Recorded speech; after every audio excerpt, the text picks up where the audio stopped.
soul and reggae musician Sophia. Plus, NBC 10 Boston media maven Sue O'Connell. And finally, we'll take your calls on the latest trend in the afterlife, composting. Would you want your bodies returned to the worms? Or would you prefer the traditional burial in a steel box or cremation? And would you eat a tomato that grew from your grandma? Call or text next on BPR. Live from NPR News in Washington, I'm Windsor Johnston. Former President Bill Clinton is set to testify before the House Oversight Committee in New York at this hour as Congress continues its investigation into convicted sex offender Jeffrey Epstein. Republican Chairman James Comer spoke to the press shortly before the closed-door deposition. No one's accusing anyone of any wrongdoing, but I think the American people have a lot of questions, and our House Oversight Committee is committed to getting answers. Clinton's name appears multiple times in the Epstein files. Meanwhile, Democrats on the committee are calling on President Trump to testify in the probe. The president is also named in the files. The Trump administration is ordering the departure of all non-emergency U.S. staff and their family from Israel, citing safety risks. The directive comes as President Trump continues to move fighter jets and warships to the Middle East to pressure Iran in nuclear talks. NPR's Aya Betrawi has more. In addition to ordering non-emergency U.S. staff and their families to leave Israel, the U.S. Embassy advised that other Americans may also wish to consider leaving while commercial flights are available. A similar order was issued for non-emergency U.S. staff to depart Lebanon earlier this week. Despite these precautionary orders and a continued U.S. military buildup in the region, Iran and the Trump administration continue to hold indirect talks. The latest talks were in Geneva on Thursday and included the head of the International Atomic Energy Agency that monitors nuclear enrichment. Aya Batrawi, NPR News, Dubai. And NPR has learned that Vice President J.D. Vance is set to meet with Oman's foreign minister today as U.S.-Iran nuclear talks continue. The meeting comes after a third round of indirect talks between U.S. envoy Steve Witkoff and President Trump's son-in-law Jared Kushner and Iran. The U.S. military used a laser to shoot down a Customs and Border Protection drone, according to members of Congress. NPR's Joel Rose reports the Federal Aviation Administration responded by again closing airspace in West Texas. 3 top Democratic congressmen say they were stunned when they were officially notified about the latest drone incident. Quote, "Our heads are exploding over the news," the lawmakers said in a statement. It's the second time in 2 weeks that a high-energy anti-drone laser has been fired in the area. Last time, the FAA briefly shut down the airspace around El Paso. This time, the FAA closed a smaller area around Fort Hancock, about 50 miles southeast of El Paso, and no commercial flights were affected. In an unusual joint statement, the Pentagon, the FAA, and Customs and Border Protection said they're, quote, "working together in an unprecedented fashion," unquote, while also trying to increase cooperation and communication in the future. Joel Rose, NPR News, Washington. On Wall Street, the Dow was down 563 points. This is NPR News. Good morning. With the latest from the GBH Newsroom, I'm Henry Santoro. Sutton, Mass. school committee members were at odds with each other this week over a scheduled visit by U.S. Secretary of Education Lynn McMahon when it was canceled. The Telegram and Gazette reports the cancellation came after correspondence between Sutton School Superintendent Caitlin Paget and federal officials over the event's details. Paget says federal officials wanted a pep rally assembly, an idea that she said no to, and when they said the 2 surrogates would visit the district instead of McMahon, Paget never got an answer as to who those surrogates would be, but the speculation is that they would be someone from Eric Kirk's Turning Point USA. McMahon is on a 50-state tour for the Department of Education's History Rocks Tour in honor of the country's 250th anniversary, and McMahon is partnered with Turning Point USA for that tour. Major cleanup continues in some parts of the state after this week's blizzard. Residents in some communities in southeastern Mass are still snowed in, but the state is using its resources to help dig them out. One especially hard hit is Fall River. At a news conference with Governor Healy yesterday, Fall River Mayor Paul Coogan said help from the state has been vital. We got hit with a real big sucker punch, but they picked us up off the mat and they gave us the support we need. Meantime, power has been restored to most of Massachusetts, but there still are some outages on Cape Cod. 32 degrees in Boston right now, 32 in Springfield. This is GBH News. Support for NPR comes from NPR stations. Other contributors include the Charles Stewart Mott Foundation, celebrating a century of supporting efforts to promote a just, equitable, and sustainable society. More at mott.org/100.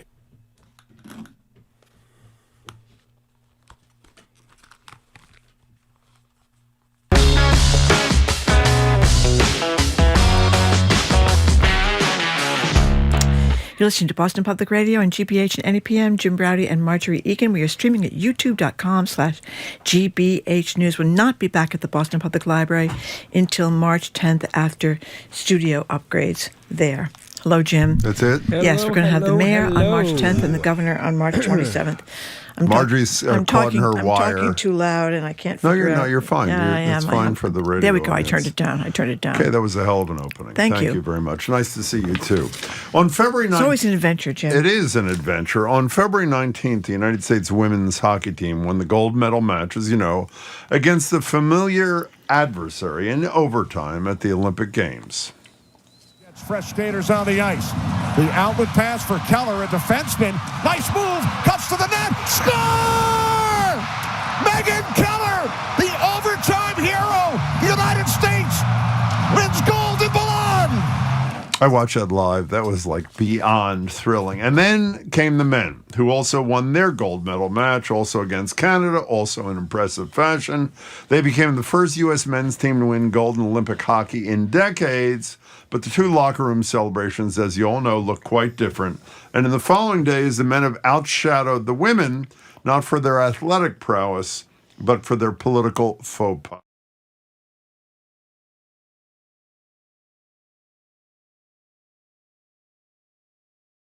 Drunken locker room celebration. Don't worry, his 27-year-old girlfriend assures us he was just there for, quote, security. And then the big finale, the men's team appeared at the State of the Union address, soaking in all the glory before going to the White House to wear MAGA hats, at least a couple of them did, and eat cold McDonald's with half the people in the Epstein files, while the women respectfully, by the way, declined the invitation to the State of the Union. So what do you make of it all? The women are gold medalists 2 times, in our opinion. What do you think? The women inspiring on and off the ice. And should the men... By the way, to their credit, I mean, it's very hard. I mean, they laughed. It was nervous. It was a weird time. Some of them have apologized, Marjorie, including the two who are on the Bruins, McAvoy and Swayman. But what, in my opinion at least, what they should have done is, just like the women, respectfully said, we have obligations. We can't do it, but in truth and solidarity with their women counterparts. Our number is 877-301-8970 is the number. What do you think about all this? Well, I'm going to cut them slack for the Who, moment the men? when Trump called, because I feel sort of they feel the just same way. won. They had this call from the president. It's the president that made the call to one team, not the second team. As Tara Well, I don't know if he Sullivan made points the out call. in I think Patel connected him when Patel was doing his drunken pounding of the table. He got Trump That's on the right. line. Yeah. But he had not at that point congratulated the women's hockey team, Correct. which had already That's won. a very good point. And he made this stupid joke about we're going to have to bring the women's team. Here it is. Let's hear it. Here's what he said. I said, we're going to have to bring the women's team. You do know that. I do believe I probably would be impeached, okay? So, like I said, I don't, it's the moment, and they did apologize. Okay, how about after the fact? I agree with you. I think the problem is, this is not a normal situation. You're not going to, is the guy that's in the White House for high taxes, low taxes, and the guy in the White House get us into the wrong war that he shouldn't have done. This is a guy who's a bigot, a racist, a misogynist, a perpetual liar, who's been accused by multiple women of sexual assault, and he's really cruel. He's been really cruel to. We have these endless stories of what, including killing people that didn't deserve to die, and the immigration thing. So you're kind of, by going there, endorsing that. And I think that's kind of the problem. But maybe some of these hockey players are okay with that. I don't obviously know. they are. Some of them were in MAG hats. By the way, I want to repeat, the women, when they declined the invitation, didn't say we're declining because you treated us like crap in that call.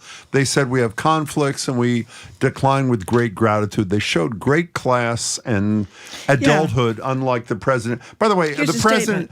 Okay, what is it? We are sincerely grateful for the invitation extended to our gold medal winning U.S. women's hockey team and deeply appreciate the recognition of their extraordinary achievement. Okay, now Trump didn't stop there because obviously he was embarrassed that the men's team showed up and the women didn't. Here's Trump during the State of the Union talking about the women and what they would allegedly be doing.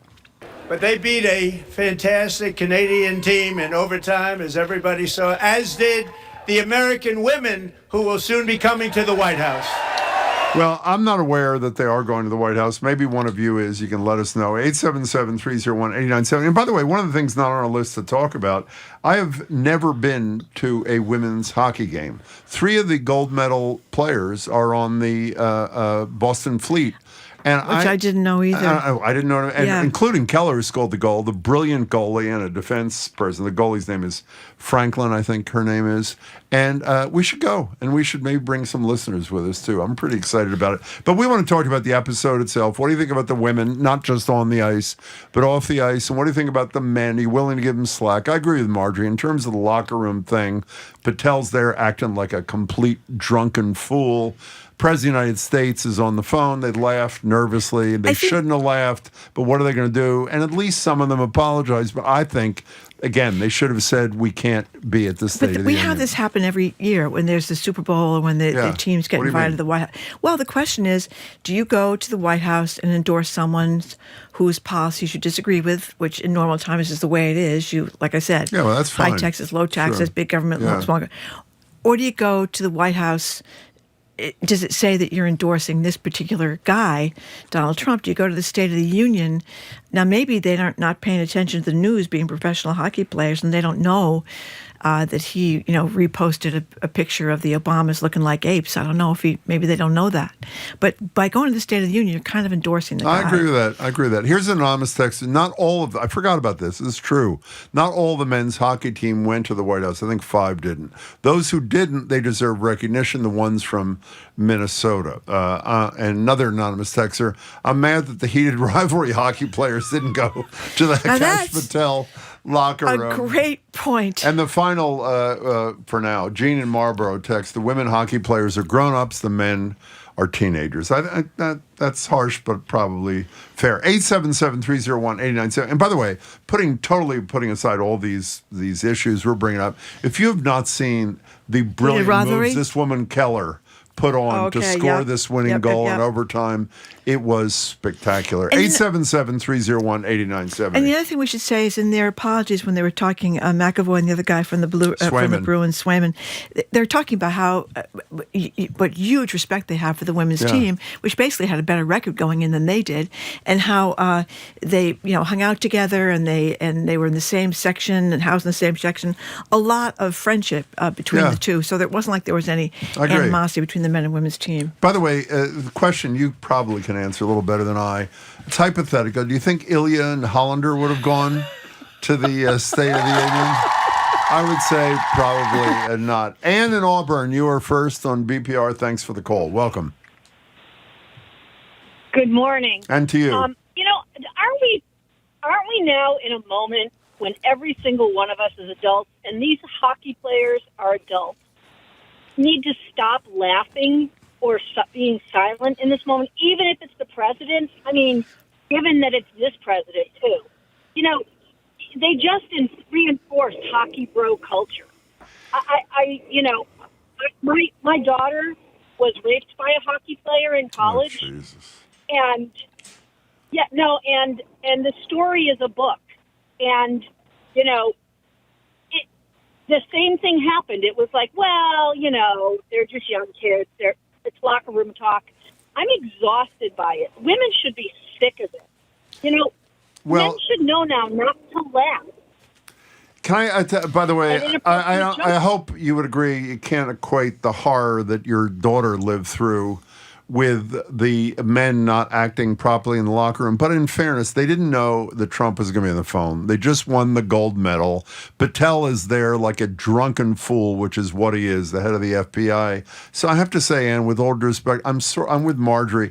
The critical ingredient to me is after they did that laughing, they had an obligation to do what McAvoy and Swayman from the Bruins did, make clear that they regretted it. And they did, and I'm willing to give them slack, but in the situation of your daughter is a whole different kettle of fish. And thanks for your call. I guess we it's appreciate sort of a bigger picture thing, I think, in general. Do you go to the White House? Do you go to the State of the Union and endorse this guy at this particular moment? And if you do, what are you saying? Well, you're basically putting your stamp. I know some people don't like this on some of the worst things that the worst president in United States history has done. I agree with you. This is different from any. I mean, you said it perfectly. You can disagree on. Obviously, everybody has disagreed with every president. Yeah, you on didn't something. like George Bush. You didn't like Bill Clinton. You didn't like Barack Obama. Issue. No, the cruelty. This is a whole new level of criminality and corruption. Well, by the way, that's independent of the women's thing. Add that,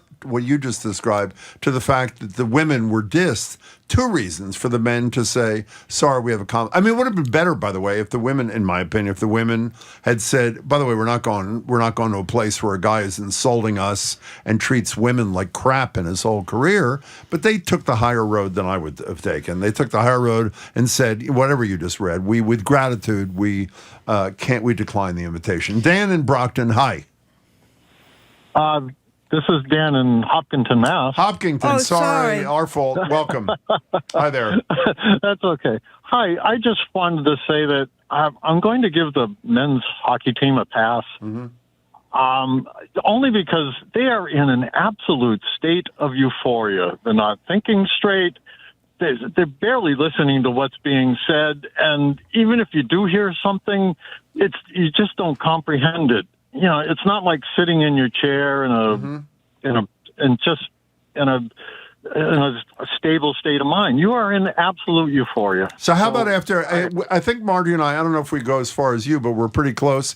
How about after? Yeah. How about after the celebration, both making apologies or not, and then deciding post-euphoria that they'd go to the White House? Do you forgive them for both those things too? Those who didn't apologize and those who went? I'm with you on that. Okay. I'm with you on that. It's the at the moment euphoria is one thing. The after that is okay. Now you have a sane mind and you're thinking straight. Well, I think I'm almost exactly where you are, Dan. And I think Marjorie's pretty close. Thanks for the call. We appreciate it. 877-301-8970 is the number. If anybody's been to a Boston Fleet game, too, I'd love to hear. Apparently. There is one? Yeah, one of the texters just Well, said they're back in one town. There was a press April. conference yesterday with a couple of these women, including Keller. And by the way, you know what the horrible thing is? They have to answer these questions, or at least the questions have to be asked about Trump and the men, which detracts, unfortunately, from their ability to celebrate the brilliance of their athletic achievement, which was just incredible. Here's a text. As a former female high school and college athlete, it was very deflating to hear all the laughing coming from the men's locker room at the women's team expense. But sadly, it's not surprising. All the MAGA men pretending to care so much about women's sports when they may be a transgender woman playing sports, but in reality, it's just the same old misogynist attitude towards women's sports. Actually, Sue O'Connell, who's going to be with us in a while, said one of the male players did yell 2 for 2 in the background during the call. Well, yeah. I mean, but that, yeah. Sue will be with us. We can discuss that with her. Hannah, our colleague, has been to a Fleet game.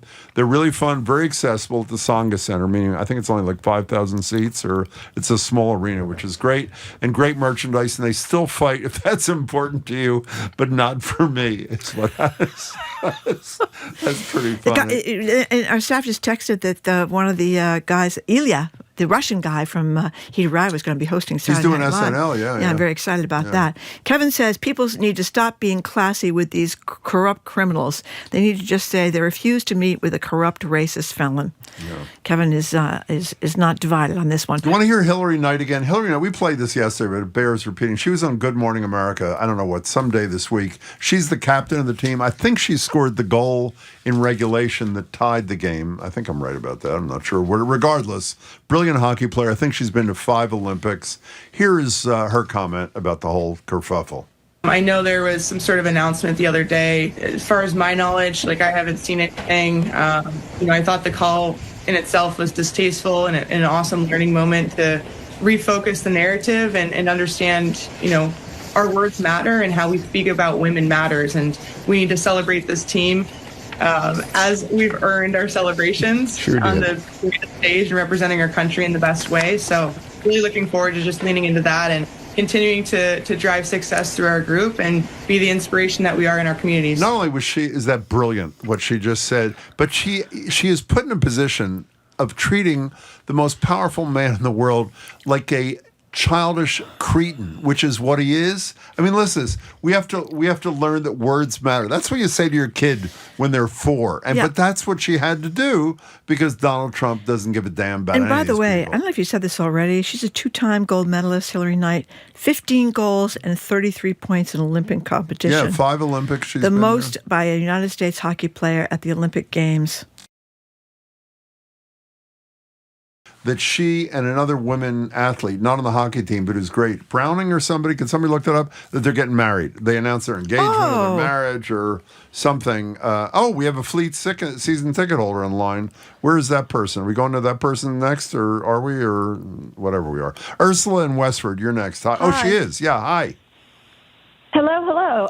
This is I'm a long time, several-time caller. Great, so, thanks. Thanks for having me. I am so excited that you're talking about this today because being a season ticket holder for the Boston Fleet has been one of the best decisions we made this season. That's great. Watching them play and the intensity. And then I was like, I got to get an Erin Frankel jersey. And oh my God, she's an Olympian. And she's oh my the goalie. God. And then she's the goalie. And it's just so much fun watching them. Please, everybody, support these women in any way you can. Become a fan of the PWHL. It's such an amazing league. Why'd you go? And then we're going to go see them. Why'd you go? Where Johnny night. and Janie come lately is because of the Olympics. But why have you been going, and why are you a season ticket holder? So I am a hockey fan at the heart. That's why I grew up in Philly. I'm still a Flyers fan. My husband's from up here, so we're Boston Bruins fans too, except for when they play the Flyers. But how can I support the men right now when what's happening in this world? I have a daughter. She's almost 20 years old. She's also a hockey fan. She's out at UMass. She goes to only the hockey games out there when she's not doing marching band football stuff. Oh, great. So, I have to support the women, right? Women's sports are so important because it's a vital place for, community and social gathering. And I was like, I just have to do it this year. And it's just so much. Hockey's just fun anyway, but watching these women play and Erin Frankel is only 5'5", and she is a monster in that goal. It's amazing to watch. No. It really is.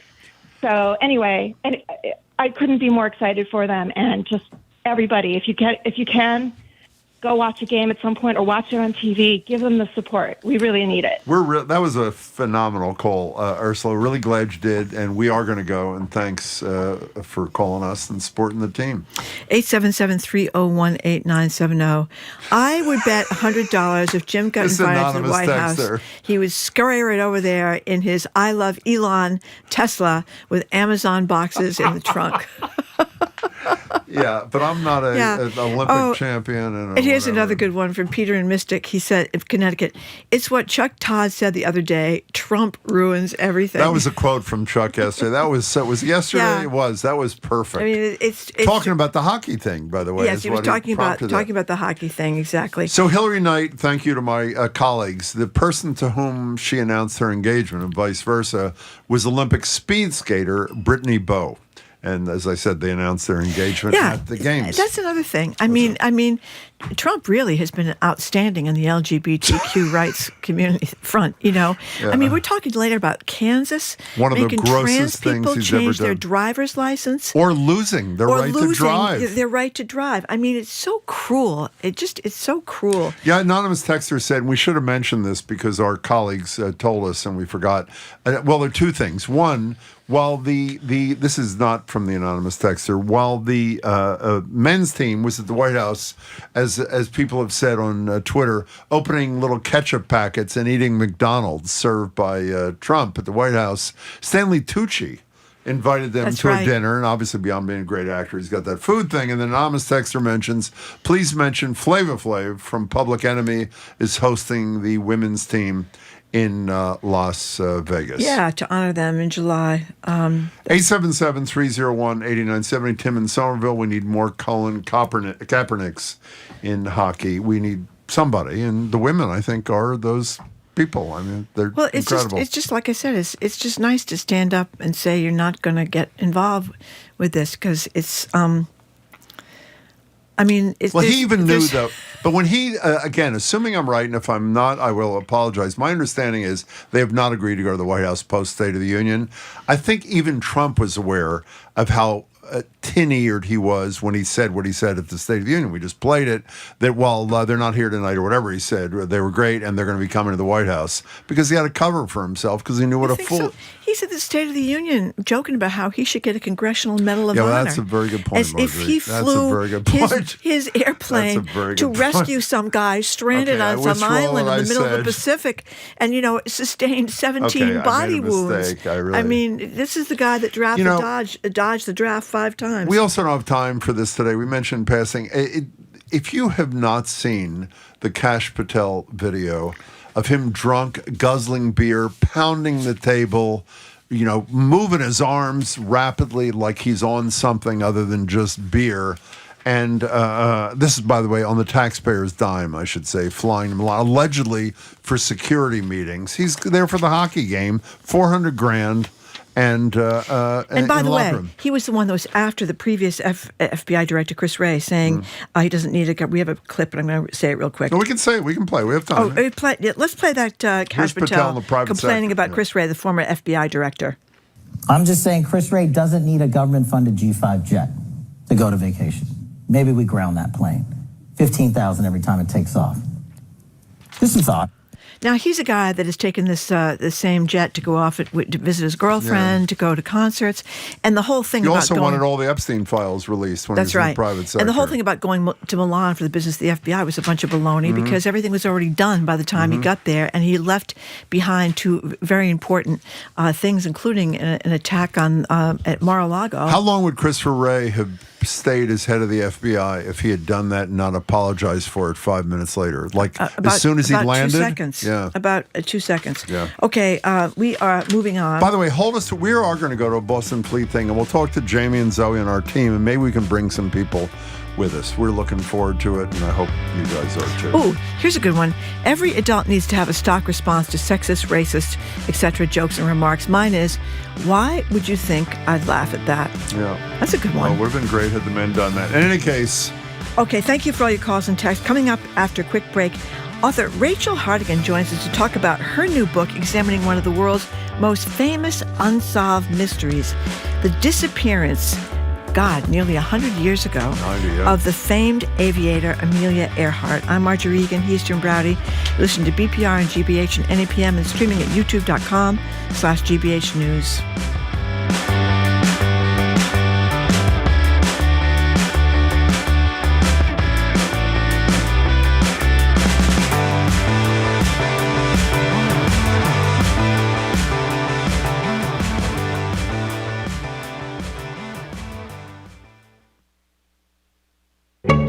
I'm Edgar B. Herwick III. Today on the Curiosity Desk, yes, the snow is bad out there, but thank your lucky stars you're not stuck on Jupiter's moon, Europa, with its ice volcanoes, or on one of the distant exoplanets where winds can reach 20,000 miles per hour, or worse still, New Hampshire. Oh, we're kidding. We love you, Granite State. We're talking extreme weather in space. That's the Curiosity Desk today at 1 on GBH 89.7. Our programs are made possible thanks to you. And Live Nation, presenting Celtic Woman, A New Era, at the Orpheum Theatre Thursday, March 5th. A show that combines the ensemble's traditional Irish sound with contemporary arrangements. Ticket info at CelticWoman.com. And the DeMoore McKim School of Business at Northeastern University, where graduate students can build vital business skills through experience. Business Bootcamp Series, April 13th through 17th. northeastern.edu/businessbootcamp.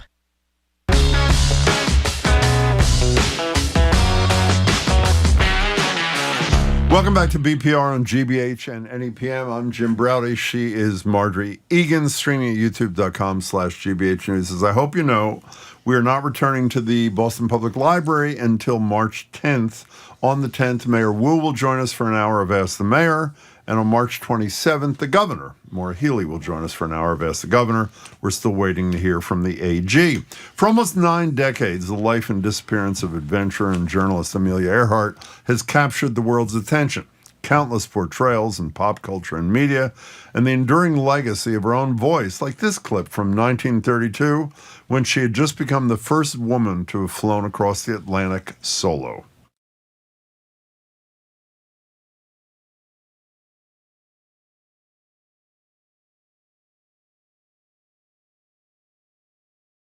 Found, as you all know, but what is it in her life and story that draws us to her so many years later? Here to help explain is Rachel Hartigan. Rachel's the author of Lost, Amelia Earhart's 3 Mysterious Deaths and 1 Extraordinary Life, a book that tracks all the major theories of what might have happened to the intrepid Earhart. She's speaking at an Unlikely Story bookstore in Plainville, Mass. tomorrow, February 28th. For tickets and info, go to anunlikelystory.com or RachelHartiganAuthor.com. Rachel, congratulations on your book, and it's great to have you. Thanks for having me. I'm happy to be here. We're thrilled to have you. So, Rachel, how'd you get involved with Amelia Earhart? How'd this happen? Well, it was kind of around National Geographic, and I wasn't really one of those gung-ho, swashbuckling National Geographic reporters. I was sitting at my desk doing my editing and writing, and one of the editors stopped me in the hall and said, "We have a berth on a ship that's going to an uninhabited island where some people think Amelia Earhart's bones might be. Do you want to go and cover it for us?" And I said yes, but then I thought, I don't actually know where I'm going. Well, you were not even the first choice, I think you said. Is that correct? Right. No, there was a younger guy, single, no kids, who was going. I was the middle-aged lady fallback. You know, before we get to the story itself, I found that interesting that you said, you didn't use this word, but in the prologue, I think you mentioned you were sort of the antithesis of the kind of person Earhart was. Do you think that ultimately when you got into the story, that made you more able to do what you did so beautifully because you were not new to it, but just so different from her, at least in your own self-evaluation? You know what I mean? Yeah, I think part of it was I had to I didn't rise to her level, obviously. I still don't know how to fly a plane, but I did have to examine what made her do what she did. And also I could recognize that she wasn't perfect and that, she had doubts. She was careless sometimes, but I also had to, I've got to be at least a quarter as good as she was. Well, you were. The book is great. For people, the 3 people who don't know, briefly tell us about the last trip of Earhart's career. Well, she was flying around the world at the equator. She was flying east, and she had made it all the way from California, across Africa, across Asia to Lae in Papua New Guinea. And her next flight was supposed to be from Lae, New Guinea to this teeny tiny island called Howland Island. It was a very long flight. All that was on Howland was basically the runway.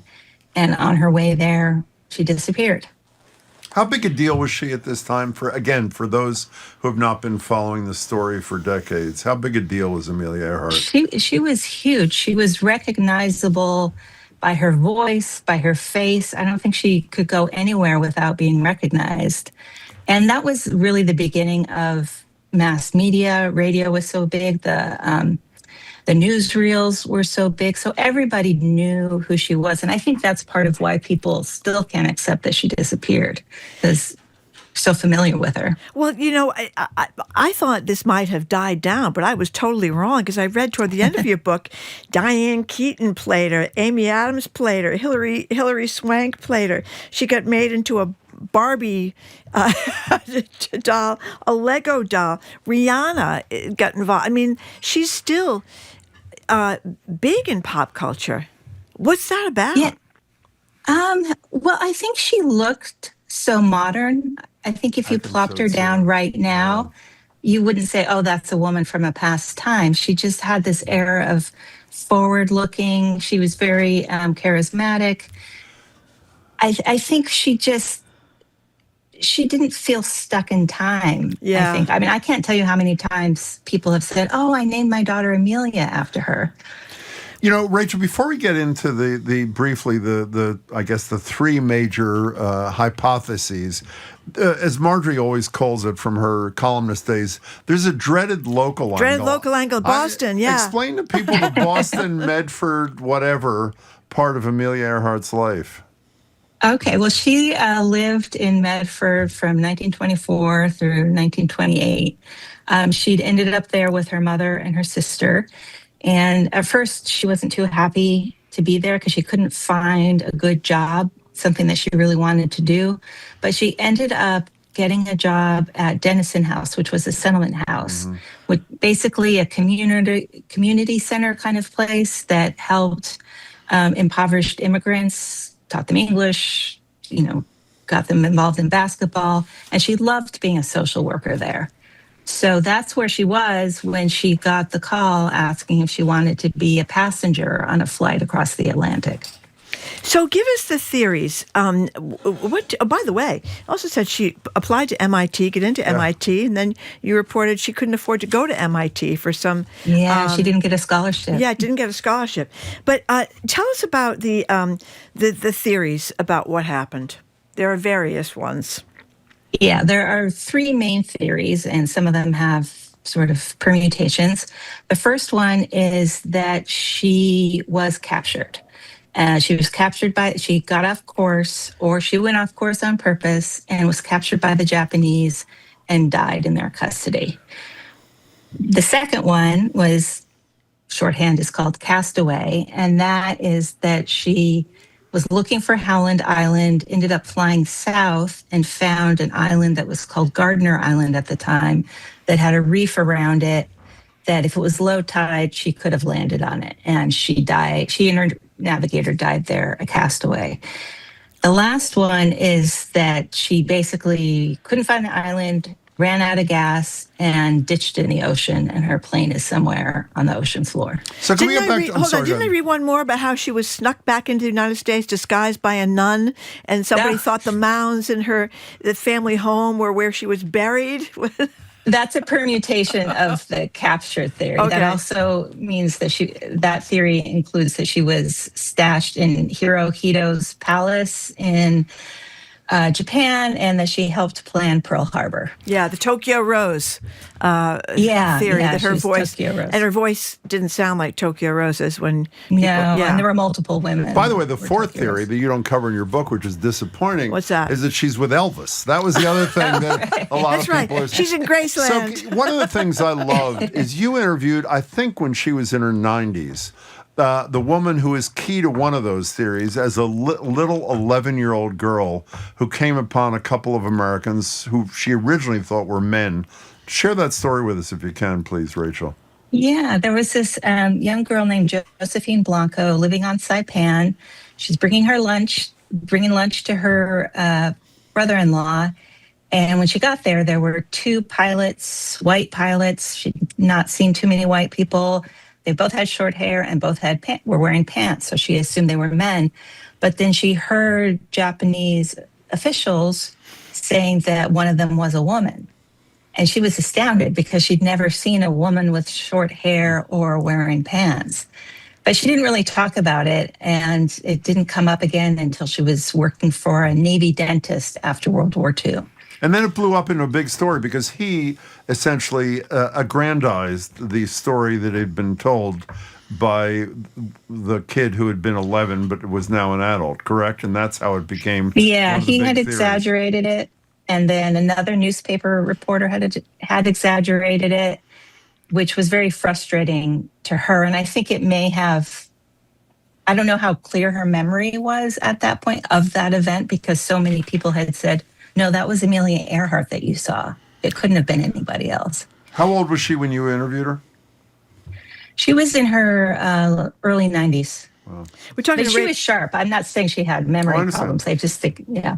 We're talking to Rachel Hartigan. The book is Lost, Amelia Earhart's 3 Mysterious Deaths and One Extraordinary Life. You write about these over and over again, elaborate attempts to find her airplane. Somebody wanted to put big magnets, trying to pick up the plane with these magnets. But you were involved with Robert Ballard. People may know him because he found the Titanic. So tell us about that. Yeah, I went out on an expedition with him in 2019, and he went to the island where people think she was a castaway. That island is now called Nicomaroro. And he was not looking for bones or anything on the island. He was looking for remnants of the plane around it. So he had his research vessel, the Nautilus, and all his fancy underwater toys. And he just went up and down the coral reef along the edge of the island. It's basically the former volcano, and went all the way around it many times, up and down, and did not find the plane. You know what surprised me, because I don't like to fly, at all. I'm such a chicken about it. But she took a lot of chances. I mean, you talk about how she flew into these, terrible storms, and how, an engine caught on fire. I mean, it wasn't like everything was all T's were crossed and I's were dotted before she took off. I found that. I don't know what I thought of it, but I thought it was pretty. I don't know if I thought it was gutsy or if I thought it was careless and reckless. Yeah. Well, I mean, you have to remember that aviation was very new then. Yeah. So sometimes she was working with very new equipment that hadn't been tested that much. They just were kind of figuring things out as they were going. But I do think that towards the end, she was really in a rush to do that flight around the world, because she had already tried once and had wrecked the plane and needed to do it for real so that she could make the money from all the lectures so she could pay for fixing the plane and also have a living. So I think she might have rushed some of her training on the direction finder and the radio and so forth. Rachel Hartigan, do you want to share what your conclusion was after all this research, or do you want people to find that out when they read the book? Your call. Well, I will say that I don't know, and nobody knows for sure. That's what I will say. Okay, Donald Trump, who we talk about every other minute that you're not on the show, actually. Actually, I think it was in the end of 2025, said he was going to release a trove of documents that related to the Earhart flight and disappearance. What's happened with that, and has there been any positive consequence? Well, I mean, he did release a lot of documents, and you can go and you can search through them. A lot of them were already out in the public eye already. So, for instance, the radio logs of the Itasca, which was the ship waiting for her on Howland, was already there. Investigations into the Japan theory was already out there. So it's all consolidated now because a lot of the files were in different government entities. So it's now consolidated. But so far, I don't think anything has been revelatory. Rachel Hardigan, when we introduced you, I mentioned that in your prologue, you talk about how you were not an Amelia Earhart kind of gal when you started this process. I don't mean not interested in her, but in terms of being an adventurous soul. Are you different after all this time researching and learn about her in terms of how you approach the world, do you think? Oh, yeah, I think I am. I think I'm much more open and just willing to try things, because that's really how she was. Our staff wants to know if James Cameron, the guy that made the Titanic movie, why isn't he out there looking for Amelia Earhart? You ever heard anything about that? And there have been some other billionaire type folks looking, but so far he hasn't. And we have a great text from Josephine from Medford who says, I am so proud to live in the same street as the Amelia Earhart house. There's a plaque in the corner of Brooks and Vernon Street. We're so proud to honor her. Yeah. Well, she was a very gutsy lady, that's for sure, Rachel Hartigan. Very gutsy lady. Thank you so much for joining us today. Congratulations. The book is great. On the detail. You got a lot of detail in there. My gosh, we know every expedition. But thank you very much for this. Thanks for having me. Our pleasure. We've been speaking with Rachel Hartigan. The book is Lost, Amelia Earhart, 3 Mysterious Deaths and 1 Extraordinary Life. We want to tell you that Rachel Hartigan will be speaking at an Unlikely Story bookstore in Plainville, that's Plainville, Mass, of course, tomorrow, February 28th. For tickets and info, go to anunlikelystory.com, anunlikelystory.com, or Rachel Hartigan, author.com. Thanks again, Rachel, for coming in. Good luck with the book. You know what I'm surprised you didn't say? I was hoping you would, so I wouldn't appear to be a sexist. I was going to add to the list that Rachel gave about why the fascination continues, and I agree with every word she said. She was great looking. I mean, in addition to everything else, and that, I think, has something to do with it, too. That probably has something to do with it, too, Jim. I hadn't thought of that angle. Usually Marjorie did think of it. She just forgot to say it. Okay. Coming up after this quick break, you are going to hear some great music, Live Music Friday in Studio 3, a courtesy of Sophia. I'm Marjorie Egan. He's Jim Browder. You're listening to BPR on GBH and NAPM and streaming at youtube.com/GBH News.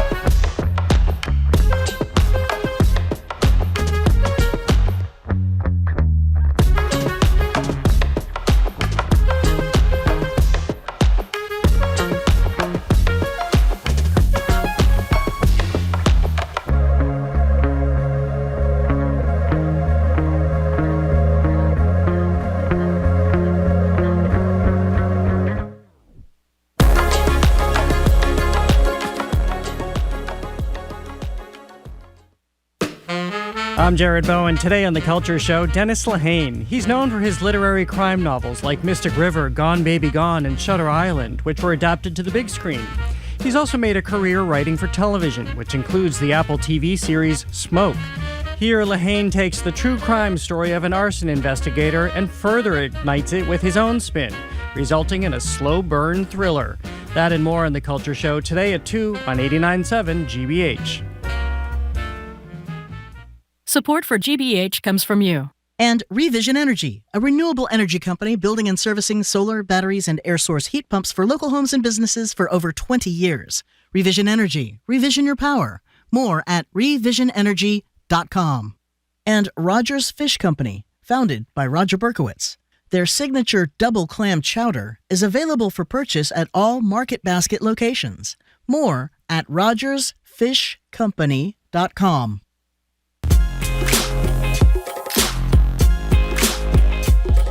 Welcome back to BPR and GBH and NEPM. Marjorie Egan and Jim Browder streaming at youtube.com/GBH News. No library again. They're doing upgrades. We will return to the library on March 10th. On the 10th, Mayor Wu will join us for an hour of Ask the Mayor from noon to 1. And on the 27th of March at the library, the governor, Maura Healey, will join us for an hour of Ask the Governor. It's time for another edition of Live Music Friday, Studio 3 edition. This week it comes to us via Sophia, a jazz, neo-soul, and reggae artist whose sound blends her Afro-Caribbean roots with deep traditions of jazz. She was nominated for the New England Music Award Jazz Act of the Year in 2022 and 2023, and Boston Music Award Reggae Artist of the Year in 2024. In 2023, she was also honored as one of Boston's extraordinary women for her impact on the city's music scene. You'll hear why in a couple of minutes. You can find Sophia at Long Live Roxbury on Thursday next week at 6 o'clock. No tickets or RSVP needed. It is free and part of the Thursday's Jazz Night series at the Long Live Roxbury Brewery and Tap Room. You go to SafiyaMusic.com, which is SAFIYA music.com, or longlivebeerworks.com/Boston. We'll tell you that again in a few minutes for more info. We'll talk to her in a moment, but first let's hear some music. Performing, she and her colleague, Everybody Wants to Rule the World. Welcome. It's great to have you. Nice to be here. Everybody,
it's my own design. It's my own remorse. Help me to decide. Help me make the most of freedom and of pleasure. Nothing ever lasts forever. Everybody wants to rule the world.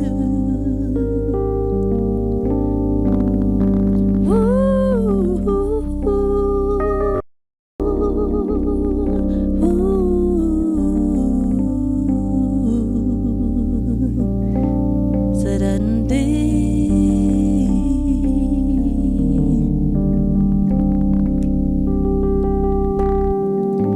there's a room where the lights won't find you, holding hands while the walls come tumbling down.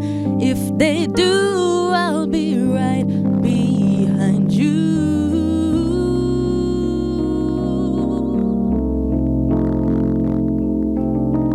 So glad we almost made it. So glad we had to face it. Everybody wants to rule the world. Ooh.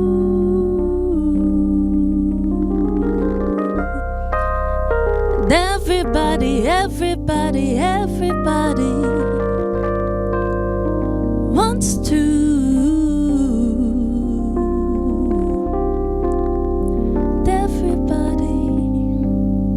Everybody wants to.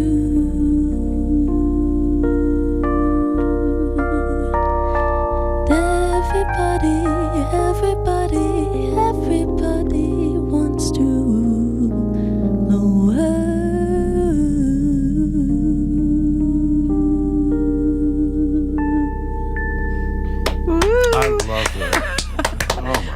that was everyone. gorgeous. That was gorgeous. Sophia, introduce your accompanist. This is Tariq Nicholson. He is my main keyboardist Tariq, all you the were time. fabulous too. That was great. So dreamy, That was beautiful. dreamy. Really, wow. Set the mood. God. It was gorgeous. It was gorgeous. You also have the best coat we've ever seen in the studio. I I should say. love the coat. So how do you define your music? What do you call it?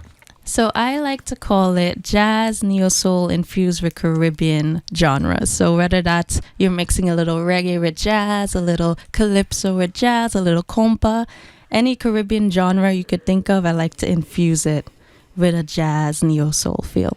Can we talk about a couple of the great things you're doing with music other than singing? There are two things in particular. Start with travel through music. This is really creative and great. Yes. What is it? Thank you. So Travel Through Music is a passion project of mine that I actually started during COVID. I had just graduated from Berklee College of Music, and of course, every job that I could possibly want went out the window. So it was just me and being a musician, and I had all these musician friends, and I was like, what are we gonna do? Like, is this our reality now? And a lot of my friends are international musicians as well, and they have even a harder time sometimes when, especially with COVID, we all lost our jobs. So I was like, let me put my two loves together. It's our travel and music, because at the time that was something neither of us could experience. We couldn't go abroad and travel, and we couldn't listen to live music. So I came up with a subscription box, and every month we would literally tell people, hey, you're going to Madagascar, and they would get their box if they subscribed, and you would find small business goods, artisan goods from the country, couple like 5 to 10 goods from the country, some snacks, and then you would get an invitation to go on Zoom, and you'd get to literally experience a live musician from that country. So in that case, it was Nia Raza, and she performed an hour set. She was interviewed, and then if you wanted to ask questions, you could ask, and then she taught you a cultural aspect of her country. So in her case, there was traditional clapping that takes place in different celebrations, whether it is a funeral, whether it is a birthday, there's a different cultural clap that happens. So she taught that as her cultural lesson. And every few months you go to a different part of the world. Like most recently, I think it was Trinidad and Tobago. Yes. And so you go to a different place. And what's the website for that? TravelThroughMusic.com. Well, that's fairly obvious. Yes. Tell us about this incredible second thing, this Music Works. Hold on for 1 second before we move off that. You know, when I think of it, and you also talk about cities, right? Yes. And so some of them are American cities? Yes. Okay, because I think of, the obvious one, country, Nashville, New Orleans, you think jazz. But what other cities? I mean, I don't know, do we have a Boston music thing? What is the Boston thing? So do we have one? We actually have a lot of Boston musicians. Most top of my head, we have Aerosmith, we have Donna Summers. That's true. We have Yeah, a lot okay. in Boston. Okay. But we actually, after 5 years, this is the 6th year of the business. So last year was the first year in Christmas time that we started to do New York City cities. American cities. So last year we did Christmas in New York because I couldn't think of a better place, especially being born and raised in New York. When I think Christmas, Where in New York are you from? I'm from the Bronx and then raised in Staten Island. I and worked went in to the school. South Bronx for 7 years when I was a kid. Yeah. I was across the street from the first Yankee Stadium. 149th and 3rd. Yeah. Oh, my God. 331. By the way, our audience is just as superficial as I am with your coat. Connie on YouTube says, I love her glasses. Thank you. Let's move to Music Works at Friendship Works. This is a fabulous project. What is it? So I am... When you talk about passion projects, when I just got out of college after 2020, I was able to get introduced to the nonprofit called Friendship Works, which whole goal is to end elder isolation.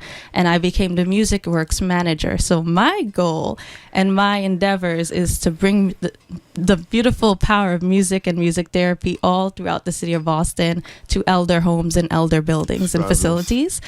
So I've been in over 20 buildings in the city, but right now we're currently in 15 buildings, with the newest building being the Pride in Hyde Park. Oh, yeah. Yeah. Which has been a lot of fun. Did you see the movie on the Pride? There was the a documentary. beautiful movie about this place. It's an LGBTQ. I think the first place in the country, First place in the country. It's older beautiful. people. Yeah, older people. Yes. I'm sorry, yeah. So pretty much we bring music performance like this. We bring interactive games like music bingo, music therapy aspects like sing-alongs and call and responses. We have drum circles, we have Zumba, arts and music. There's so many things that we've been able to dive into just to use music as a tool to end elder isolation. And before you play, Ken, what's going on at Boston Brewery and Taproom? Elaborate on what Jim said. What's going to happen? So pretty much the nonprofit will be in the house on the 5th next week, and pretty much I'm performing, but we'll also be having a little showcase of some interactive music performance as well, where maybe you might sing a song with me or so forth, and I might ask you to clap with me. But it's pretty much the engagement is to bring everybody from the community again to end isolation. So everybody who's interested in that cause are more than welcome. But if you also just want to listen to some live music and you're feeling what I'm bringing, you can come through as well. It's a great project. We've spoken. Is it Michael Feldman? Is that the name of the guy who runs the joint? He was here. It's great. Long Live Roxbury. Marjorie will give you the details in a minute. What are you and Tariq performing this time? So the next song is actually an original called The Older the Moon. And I actually brought it in here because it's kind of talks about in Caribbean culture, we love and respect our elders, and we have a lot of sayings and different things that we say. Our older adults will tell our younger kids to kind of teach them life lessons. So I had wrote this song way before I started Friends of Works, but I thought it was on theme for today. And it's also a lesson not just to listen to the older adults in your life and your uncles and your aunties and your grandmas and grandpas, but also they should also listen to the new people too, because there's a lot to learn from both sides. So that's so what this is Sophia about. performing with Tariq. Welcome back. Great to have you. Thank you.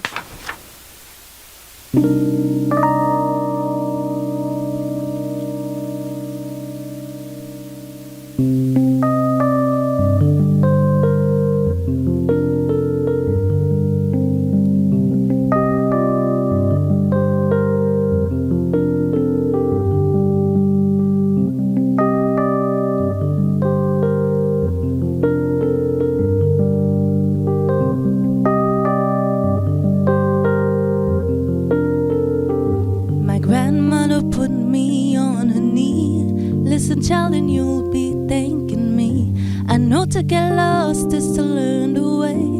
Please adhere to what I have to say. Life is long, but it is short. Rain don't fall on one roof alone. Tell the ones you love and tell them near.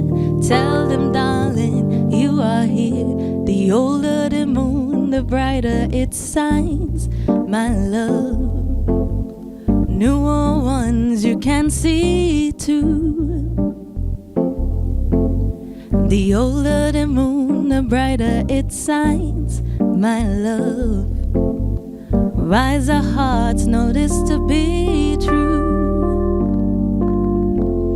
'Cause I was standing on a train when my little uncle had passed my way. Chicken Mary, the Houghton near. Can't play mass if you afraid powder. Medically, I had no idea that his words said to evil. If I didn't listen to the words he said, my path would have gone astray. The older the moon, the brighter it shines. Newer ones you can see too. The older the moon, the brighter it shines, my love. Rise our hearts, know this to be true. And my papa said there's much to learn. Come take my hands for you to see. I sat on a chair and said these words. This is what he said to me. The older the moon, the brighter it shines, my love. Newer ones you can see too. The older the moon, the brighter it shines, my love. Rise our hearts, know this to be true. The older the moon, the brighter it shines, my love. knew our hearts know this to be true. The older the moon, the brighter it shines, my love. Rise our hearts know this to be true. The older the moon, the older the moon. Ooh, oh, oh, oh. The older the moon, the older the moon. Ooh, oh, oh, oh, yeah.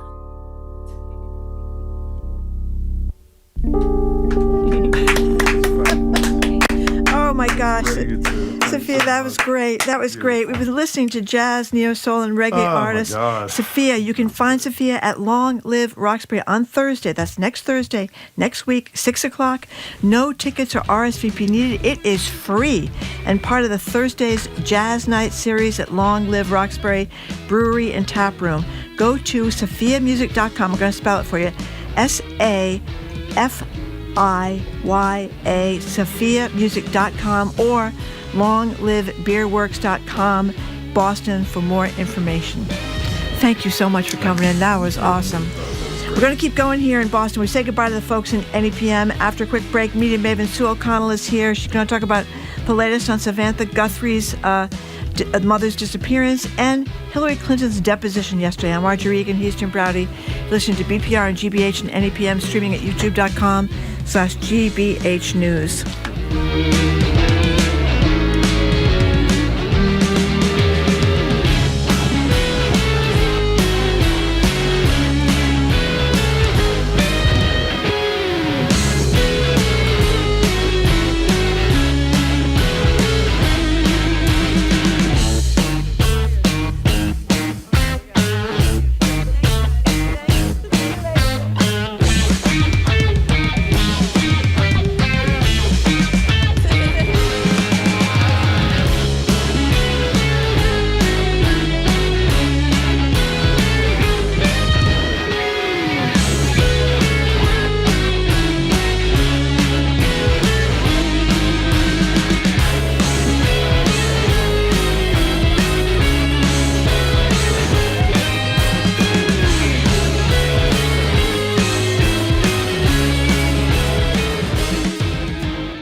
Your financial support is what keeps GBH on the air. Thank you to everyone who gave during our recent membership drive. If you missed your chance to make a gift, you still can online at gbhnews.org. That's gbhnews.org, and thanks. Funding for our programs comes from you. And Addison Gallery of American Art, presenting Parasol Press, Breaking New Ground, a survey of the print publisher's innovative works that push the boundaries of printmaking.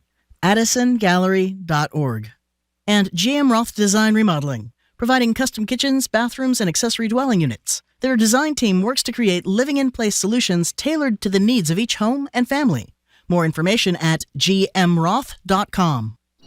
You're listening to 89.7 WGBH HD1 Boston.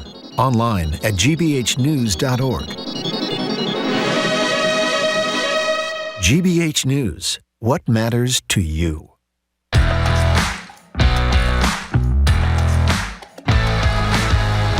Welcome to hour number 2 of BPR and 89.7 GBH. Jim Browdy and Marjorie Egan, streaming at youtube.com/GBH News. We are not at the Boston Public Library. They're doing some repair work on the equipment. We'll be back there on March 10th. And on March 10th, we'll be joined by the mayor of Boston, Michelle Wu, and the governor's going to be with us also at the library March 27th. Hello again, Jim. And we don't know what's going on with the Attorney General. She's disappeared. On us, that is, not in general. We're joined now live in Brighton by media maven Sue O'Connell, who never disappears, news influencer at NBC 10 Boston, and our favorite passenger in the NBC 10 Thunder Truck. Good day, Sue. Nice to see you. Good day. Good to see you, too. That's excellent. So, Sue O'Connell, CNN could be about to be bought by Paramount, and a bunch of other places are going to be bought about Paramount. But I mentioned CNN because there's concern about the news coverage taking a different slant under the ownership that's so friendly with President Trump. Yeah, and again, it's not a done deal, and there's a lot that may go on. It may, yesterday we believed that Netflix was going to be buying all these stations, and it turns out Netflix pulled out. So now it's the Ellison Group that's involved in this. And Ellison, of course, the dad is a major Trump contributor, has CBS now, and it looks as if this is an offer that's moving forward that may include them buying CNN. And if we look at what's been happening at CBS lately, which they own now, and TikTok, which has not had many changes yet, but they are in the ownership group. This could be very bad news for CNN and for the coverage on CNN, which, I don't think is hypercritical of Donald Trump. I think it's probably pretty fair and balanced. But if that's what's in the mix and what we see happen at CBS, it could be a change. Again, there's already just basic monopoly, federal regulation roadblocks being thrown up by Cory Booker and by Elizabeth Warren that aren't necessarily related to what would happen to CNN and what would happen to these, but just one ownership company and how that would impact the fees that people have. So there's a long way. More expensive. Yeah, it could be. More expensive is what usually happens. So it's a long way to go, but we are in a world now where folks who are closest to Donald Trump are controlling a lot of the news media as it exists and also looking to expand their empire. Okay, so Samantha Guthrie, the other day, I think people have seen all these videos. They're just heartbreakingly sad. The family announces a $1 million reward. All the cops say the reason for the million is because the leads are drying up. They're hoping that'll encourage more, and we hope so too. She announces she's returning to the show, which I guess, if you work, you work. I can't even imagine. Do you do a baking segment at some? How do you even? By the way, not only am I not being critical, I totally get this. I just don't understand how that works. Yeah, we have all been talking about this a lot. I don't know Savannah Guthrie. Technically she's my colleague, and I know a lot of folks at the Today Show who absolutely adore her. How do you return with this open case continuing is incredibly painful, and there's also a few conflicts. Trump has said that he was going to help her, and the FBI was involved as they should have been. But is she able to moderate a debate later with Donald Trump in it when he's going to think whether he did anything or not? How about the normal show? I assume every single guest is going to start by saying, I'm so sorry about what happened to your mother, and they got to Well, we were trying to think about, has there been anything like that in the past? None that came to mind. I imagine she's going to come on and thank everybody for their support, say that we still are looking for my mom and any information that you have, and then they'll probably tell the guests, not to necessarily. You're a guest, and you're not going to. You might bring it up, but not to open up the conversation in a long way. Yeah, I don't think that's going to be an issue after a couple of days back. I really don't. You're not going to start every interview with. Well, as long as she's. No, I don't mean she's going to start. Her. I'm talking about the guest. Yeah. If you're a guest, out of respect, in any case. Yeah, it's going to be painful, and I couldn't imagine returning to work, but she is. Painful. One of our colleagues, who I have great admiration for, has taken a lot of crap, and I mentioned this on the air the other day. I thought I was fine with it, but apparently others are not. Here's a clip of Steve Inskeep in conversation with a former FBI profiler, comparing the video of Nancy Guthrie's kidnapper, you've all seen this about 10,000 times, to what ICE agents look like with masks. Here it is.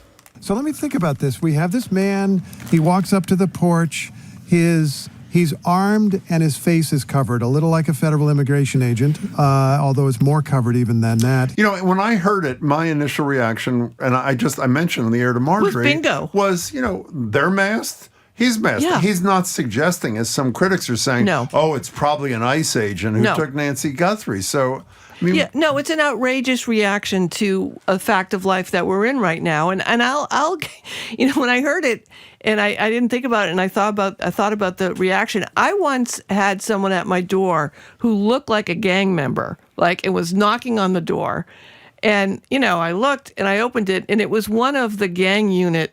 The Boston police officer gang unit guy who was coming to officer who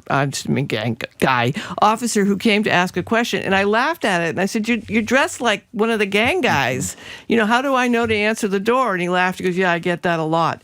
But so it's not necessarily an insult to the federal agents and the ICE agents and Homeland Security. This is how they are dressing. And if someone like that comes to your door and you're an 80-year-old woman and you live on the border, what are you supposed to do? Are you supposed to answer the door or not answer the door? You're supposed to ask them for identification or not. This is where we are. I don't think Inskeep did anything other than point out the reality that we are in today. Also, if you listen to him a regularly, little like an immigration agent, but more covered than that. So he wasn't putting But them you both can be together. confused. This is part of the argument, though, that everyone is having. How do you know that someone taking someone isn't kidnapping them or impersonating? You don't. Didn't Ramesa Ozturk say that? She thought she had was no idea she was being kidnapped. So we should be concerned about how we don't know who our law enforcement is and who the bad guys are. That's a reality. Okay, so By the way, they just pulled that Columbia University student out of her In dorm Columbia. room. But she's been released since, by the She's way. been released. Not that it undoes. No. But according to Claire Shipman, who's the acting head of Columbia, if you haven't read, the feds lied to get into the building because... Pretended there was a missing person. Yeah. Yeah. In any And by case- the way, it happened because Donald Trump has a crush on Mondami, the mayor of New York City, and the mayor intervened to get her out. Yep. By the way, we didn't have time for this today, but since you brought that up, there were 4 stories in a row in the New York Times yesterday about cruelty that is just staggering by ICE. Mm-hmm. And that didn't even include the story of the blind guy who was taken wrongfully and then released blind 5 miles from And then his they house lie about it. in Buffalo, and then he's they now lie about dead. it. We're going to get to that on Monday. Yeah, he's we dead. wanna- He's dead. He's dead. We want to Yes. mention Hillary Clinton. I don't know if you read her opening statement yesterday, and we didn't hear it, but we read it. It was brilliant. Here she is in a press availability after a closed-door testimony with the Republican-led House Oversight Committee, where she was called, ostensibly anyway, to answer questions about somebody she doesn't even know, Epstein. I started being asked about UFOs and a series of questions about Pizzagate, one of the most vile, bogus conspiracy theories that was propagated on the internet. This is, by the way, Pizzagate, just briefly. This is the whole notion that pedophiles are running the government, and they were located in the basement of Comet Ping Pong Pizza, which Marjorie and I went to with our team. Great pizza, No by the way. basement. No basement. And Great nobody basement. in the No basement. No basement. But because of the Pizzagate thing, a guy came from a southern state armed and shot in a live weapon, a live ammunition in a crowded restaurant. Yeah. Luckily, no one was hurt. What'd you make of what you know, at least allegedly, they're going to release a transcript of Clinton's performance? Well, what I also heard her saying between the lines was, once again, I'm being called to answer for my husband's Exactly. behavior, She didn't which say that I had explicitly, nothing yes, to do with, yes. and this is the burden of my life that I have met. Yeah. Well, I mean, I think that's part of it. Listen, this is one of these kind of backhanded compliments. I know a person who was on the other side of Hillary Clinton once, a Democrat, and it did not turn out well for that person. So I think that if you're going to take the Clintons on, you need to make sure you know what you're doing. And Hillary is going to come out of this. Again, I don't doubt anything that I heard. Reports that she said, you take pictures with a billion people go to things. I guess Ghislaine, a guest at the wedding, she was so the she plus, didn't even the plus one, like yeah. an inappropriate plus one. I mean, how many have had that happen to us? So I don't think this is going to help the Republicans attacking the Clintons. I'm interested to see what Bill Clinton is saying today, because he certainly has a lot more explaining to do. Boy, he sure as hell does. You know, I'm fine with them talking to Bill Clinton. I mean, Absolutely. a well-known They hound should talk dog. to everybody. I think somebody, one of the Clintons said they should talk to every Wait a prominent second. person. You're fine with them talking to Bill Clinton and not talking to Donald Trump? No, they should talk to They should talk to everybody them who is too. in Did you this. hear, by the way, I'm But going I to have be, I'm no going to be problem kind with if Bill I Clinton. may. Do you have a problem with Bill Clinton? Not in the slightest. Okay, exactly. If I may be, I'm going to be kind because I'm in a good mood. Comey, who is the Comer. Comer, who's the chair of the committee, the oversight committee. Yes. Let me be nice about him. A total dope. Yesterday, he's asked the question by a great reporter at CNN, Manu Raja. So you're going to call the president of the United States? His response is, I'm not exaggerating this at all, we don't need to call the president of the United States. Every time he has a press availability, you guys ask him all these questions. Yeah, it's a hoax. Democratic hoax. It's just, That's his answer. It is unbelievable. Well, the thing that's odd about this is a lot of Trump's people are very upset about the Epstein No, files. a lot. So A I'm majority. sure it I mean, occurs. MAGA people. Yes. Yeah. So I'm sure it occurs to them that it's odd that they're talking to Yes. Hillary Clinton, not Bill Clinton, because he's got some explaining to do. But his explaining, at least he claims, as far as we know, is before the initial arrest. Well, let's see whether that's true or not. There may not be. Yeah. There may not be. But I have no problem with that. But it's so obvious. Well, if you're talking to Hillary Clinton, then maybe you should talk to Melania Trump, and you should certainly talk to Donald Trump And Howard Lutnick. And Howard Lutnick. And so whom are they fooling? What's They're the name not. of the guy They're who not was fooling. from Les whom? Wexner? I didn't know Wexner. this yesterday till a The Democrat Victoria's came out of the Secret guy. hearing yesterday. Yeah. There were 11 Republicans at the hearing for Hillary Clinton on the committee. How many Republicans showed up for the hearing for whatever his name is? None. Not one. None. Not one. And, you know, it's just, I don't get their strategy. There isn't a strategy. The Yeah. strategy is they are just covering and hiding and hoping something else happens. And then at the Comer press conference previous, there was a woman that, I don't know who she was, it was standing to his right, and they asked about Clinton. Congressperson, yeah. Yeah, I didn't recognize her. I didn't either. But her answer was, Trump is totally exonerated.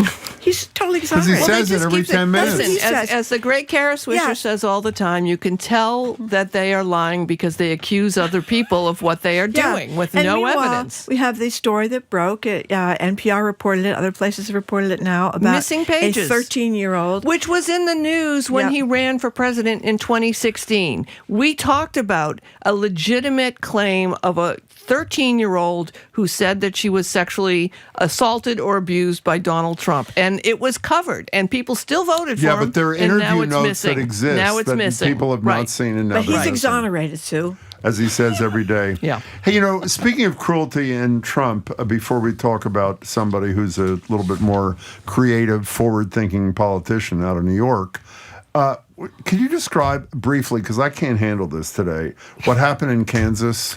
Yeah. So there was a law that was passed that said your driver's license has to match the gender on your birth certificate. So if you're a trans person who has legally changed your name and has, met the qualifications, and you went in and got your driver's license, your birth certificate said you were born male, your driver's license says you were female, they passed a law saying that's no longer legal.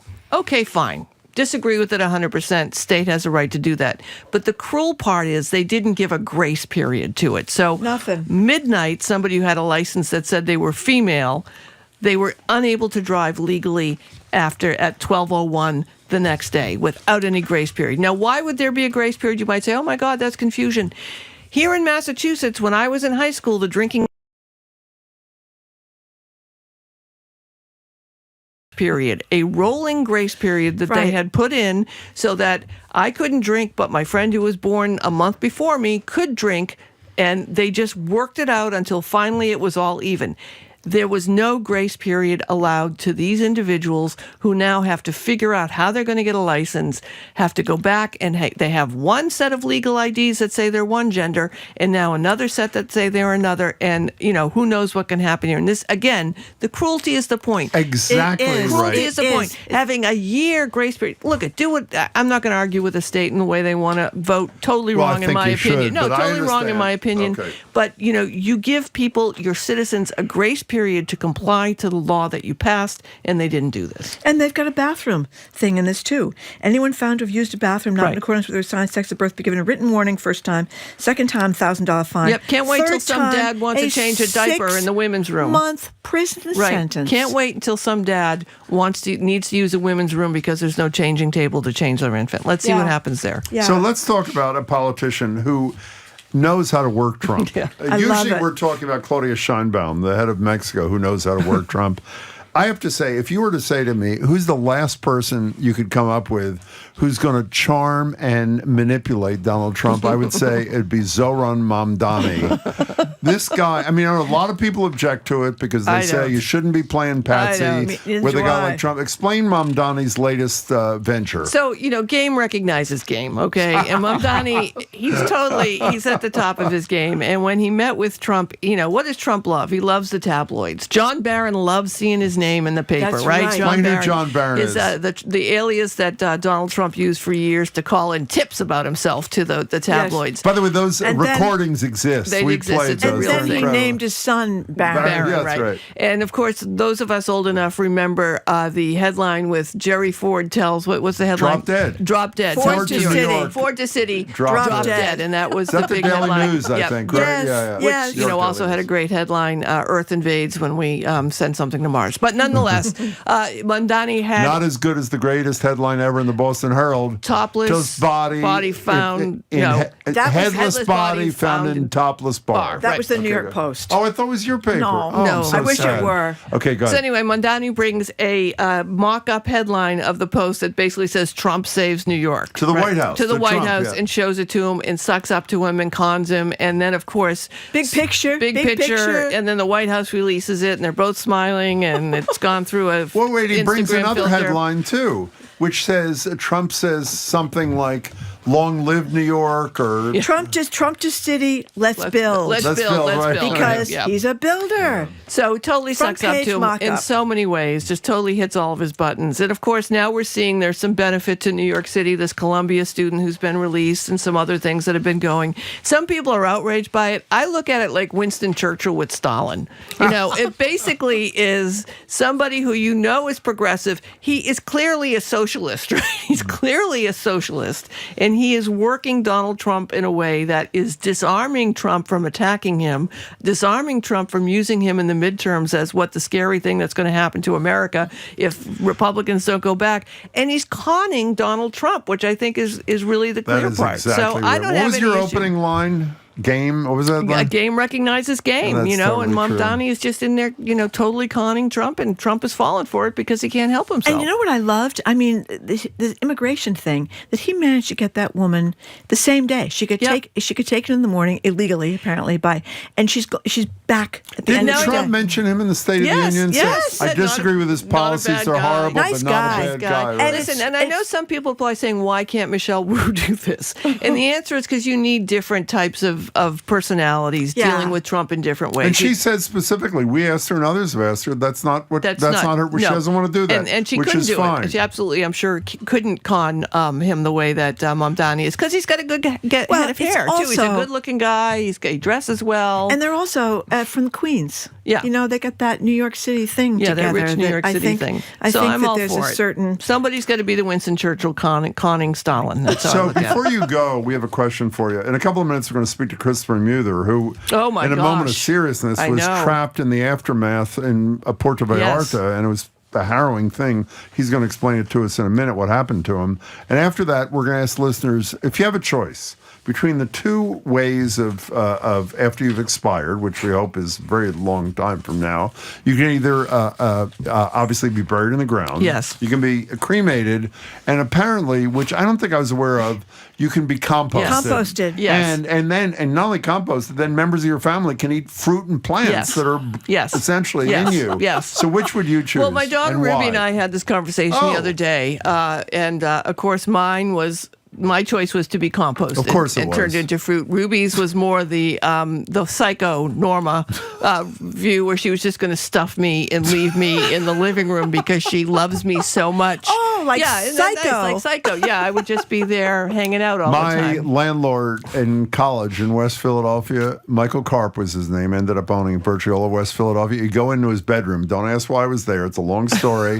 He has his dead dog taxidermied in a plexiglass box right next to his bed. There you go. So that's a fourth that's my option. future. My two futures are either I'm going to be taxidermied or I'm going to be a fruit plant. I go with the fruit plant. I don't blame you. I know think what it'd be good. Americans, the settlers, were thinking when they arrived and said, "Oh, we're dying. Let's start burying people in the middle of the city." Right? Exactly. I mean, I excellent love point. the green space. I love that Takes we have up a green lot of space, room. but it takes. And there's at what point We're there's going to running be out. more dead people than there are people who ever lived. The baby boomer is going to Well, they're overwhelm. filling up, by the way. In That's New the York, part I know. of the cemetery. This is a problem. Okay, so stop putting one people vote in the for ground. compost. Okay, now very quickly, we only have a few seconds, but while we're waiting for Chris, so you were in the Thunder Truck. Did you get down to Southeastern Mass did. with the 41 inches of snow? I did, and I got to tell you that yes, it was pretty astonishing, the differences from town to town. And and during the storm, how it would change really dramatically. Just like in an hour, we'd circle back and come back. But down on the south coast, along 27, like in Easton, where there was a truck crash this morning, the snow was packed in. We were at one point driving on one of I forget the route number, but near 27, and a truck actually ended up sliding to the right and on our side facing us. I mean, luckily we were far enough away. 27? 24. I'm sorry, 24. Oh, 24. Okay. So, I mean, it's been very dangerous down there. It's been hard for them to recover, and it differed from place to place. I know Brockton has been having a huge number of troubles.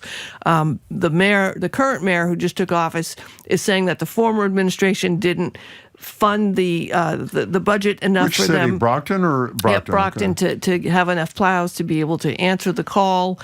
So they're really digging out, and we've had in Taunton we had that terrible gas explosion with the house that caught on fire yesterday. So we are I know the governor said this yesterday. We're not really out of it yet, and so people need to dig. Problem with Taunton was also the hydrants. So we get to the hydrants. Stop relying on the government for everything. For crying out loud, get out and shovel something, help someone. You can complain all you want to 311. You can blame the mayor. You can blame the governor. Knock yourself out. But if your house is on fire, they're not going to come shovel it out. Go out and shovel, help a neighbor, pick up some salt, do something. I have learned a shoveling tip. What's that? Okay, how usually you shovel and then you throw the snow with your arms outstretched. What you're supposed to do is shovel, bring your arms in close to your body, bend your elbows, and throw it from bent arms. You're not going to be able to throw as far, but you know what it doesn't do? It doesn't hurt your back. There you go. Yeah. Why didn't I know that after all these years of there's shoveling? hope, I guess, and Marjorie. We can just learn things at any age. That's That's right. really great news to hear. All right. It's Well, a Sue beautiful O'Connell, thing. Good thank to see you very Sue. much. Thank you so much. We have been speaking with Sue O'Connell, news influencer, political analyst, and the woman who rides shotgun in NBC 10 Boston's famed Thunder Truck. Thanks, Sue. Okay, coming up after a quick break, we're hoping we're going to talk to Boston Globe travel writer Christopher Muther, who is... Let's see what happens. We'll see what happens. Okay, maybe we won't be talking to him. We might be, we might not. But in any case, we'll be back. We'll be back, and we'll figure it out when we get back.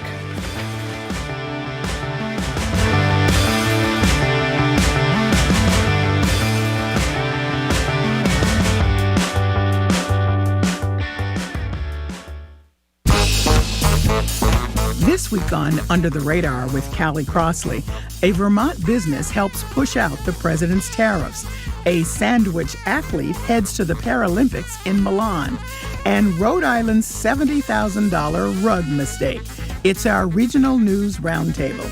That's Under the Radar with me, Callie Crossley, Sunday night at 6 here on 89.7 GBH and the GBH app.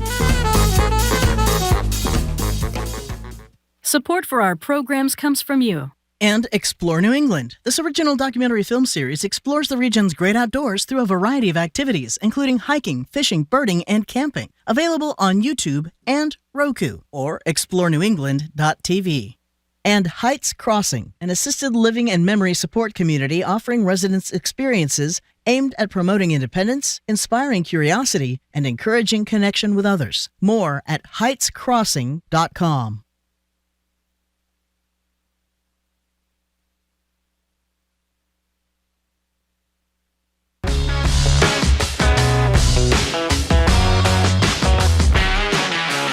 Welcome back to BPR on 89.7. Marjorie Egan and Jim Browley streaming at youtube.com/GBH News. Joined now on Zoom by Boston Globe travel writer Christopher Muther, who was in Mexico in Puerto Vallarta when cartel violence broke out last week after the head of one of the worst cartels there was killed by the Mexican military. He joins us now to discuss a rather harrowing experience. Hey, Christopher, how are you today?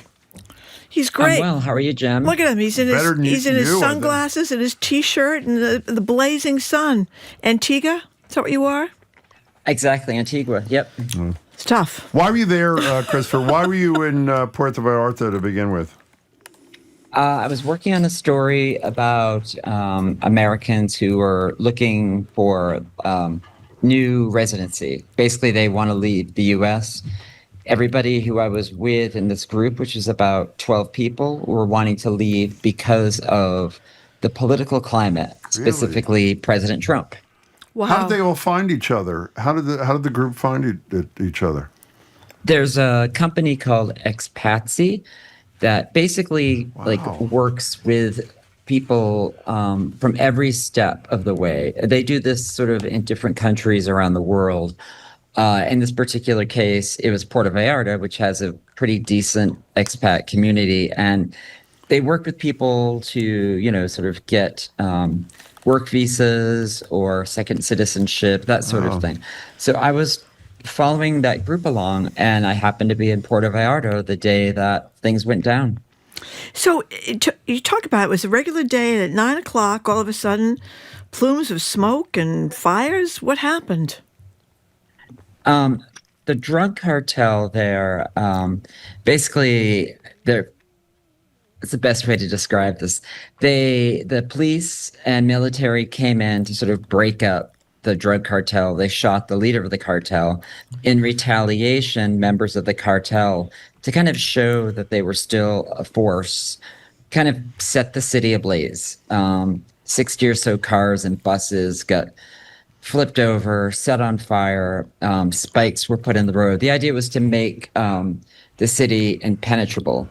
Therefore, no one could sort of get in or out, and which delayed the military getting in. So it wasn't until several hours later that we saw military helicopters flying over and military jeeps going up and down the street with soldiers with guns on the back.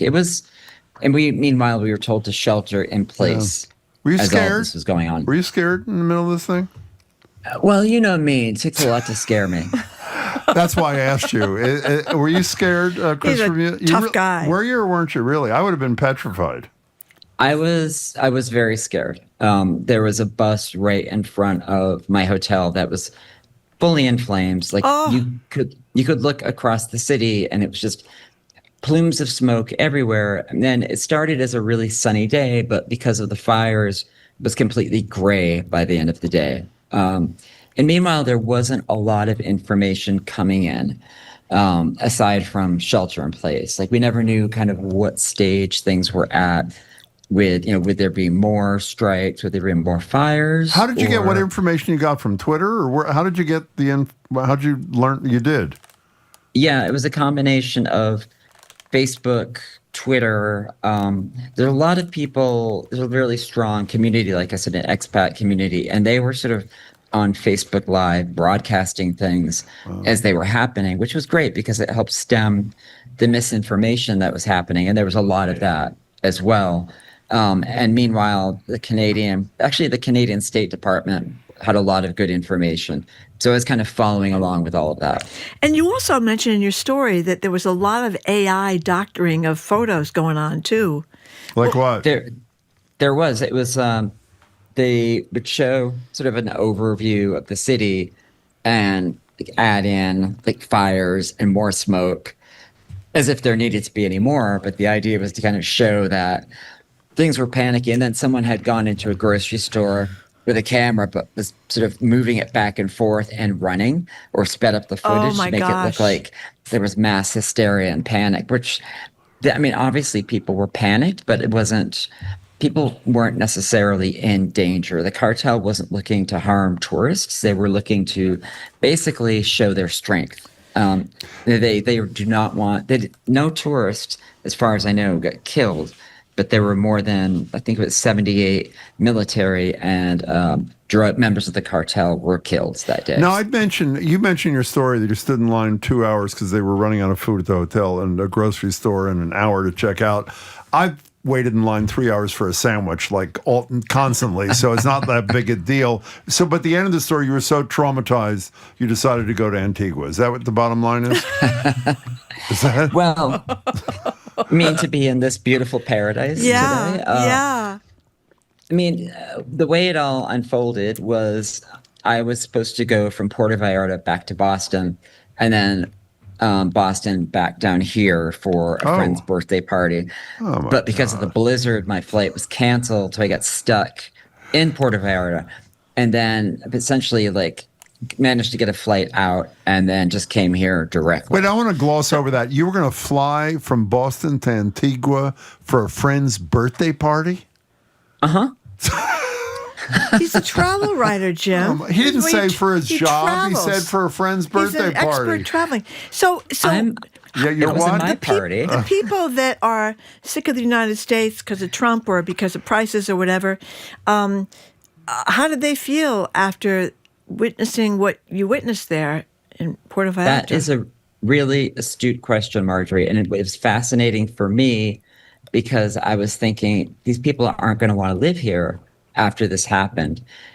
Instead, it was the opposite. They were even more resolute because what they were saying was that there's gun violence in the U.S. every day. There are like probably more homicides every day, or at least within a week, than in this one particular incident. And just the idea of getting out of the U.S. for some of these folks is so, almost in some cases, necessary. There were some LGBTQ folks, there were some retiring folks. It was a real cross-section, but honestly, the one thing that kind of bonded them all was, I want to get out of the U.S. I don't feel safe there anymore. We'd like to continue. We can't because I have a birthday party in Brighton I got to go to, and it's like a block Just one last away. thing. Just one last thing. How much is a 2-bedroom, 2-bath condo in Puerto Vallarta? Well, people were wondering if they could start getting the cartel discount. Oh, Jesus. Okay. They're cheaper than Boston, I presume? Yeah, not as cheap as you would think, but yes, they're cheaper. Okay. We're glad you're well. On a moment of seriousness, that was a great piece you wrote. People should read it, and it's great to see you. Yeah, we'll see you again soon, Christopher. Stay safe. Enjoy yourself down there in paradise. Looking good. Thank you. Okay. Coming up after this quick break, that was, of course, Boston Globe travel writer who's a great writer and a riot, Christopher Muther, who joins us regularly. Coming up after this quick break, we're going to open the lines to ask you what Jim just asked Sue O'Connell. How you want to go when you go. Traditional burials are not exactly environmentally friendly, but your other option, being burned to bits by cremation, can also be unappealing. More natural end-of-life options are becoming more and more available. We'll open the lines to ask you how you want your mortal coil to be treated. I'm Marjorie Egan. He's Jim Browder. You're listening to BPR 89.7, streaming at youtube.com/GBH News.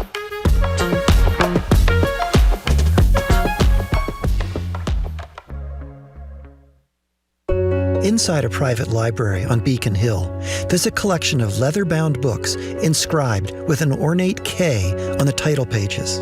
They cover all sorts of topics. The works of Francis Bacon, hydraulic architecture, a book on rhetoric. They belonged to Henry Knox and offer us a window into the mind of the nation's first Secretary of War and how the Founding Fathers understood the position. I'm Chris Burrell. You can find the rest of that story online at gbhnews.org.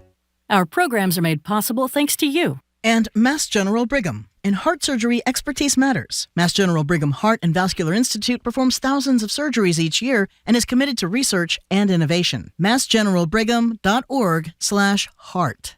And Cornerstone at Canton, an assisted living community with wellness, care, and support services designed to help seniors age in place, including a Compass Memory Support Neighborhood. CornerstoneCanton.com.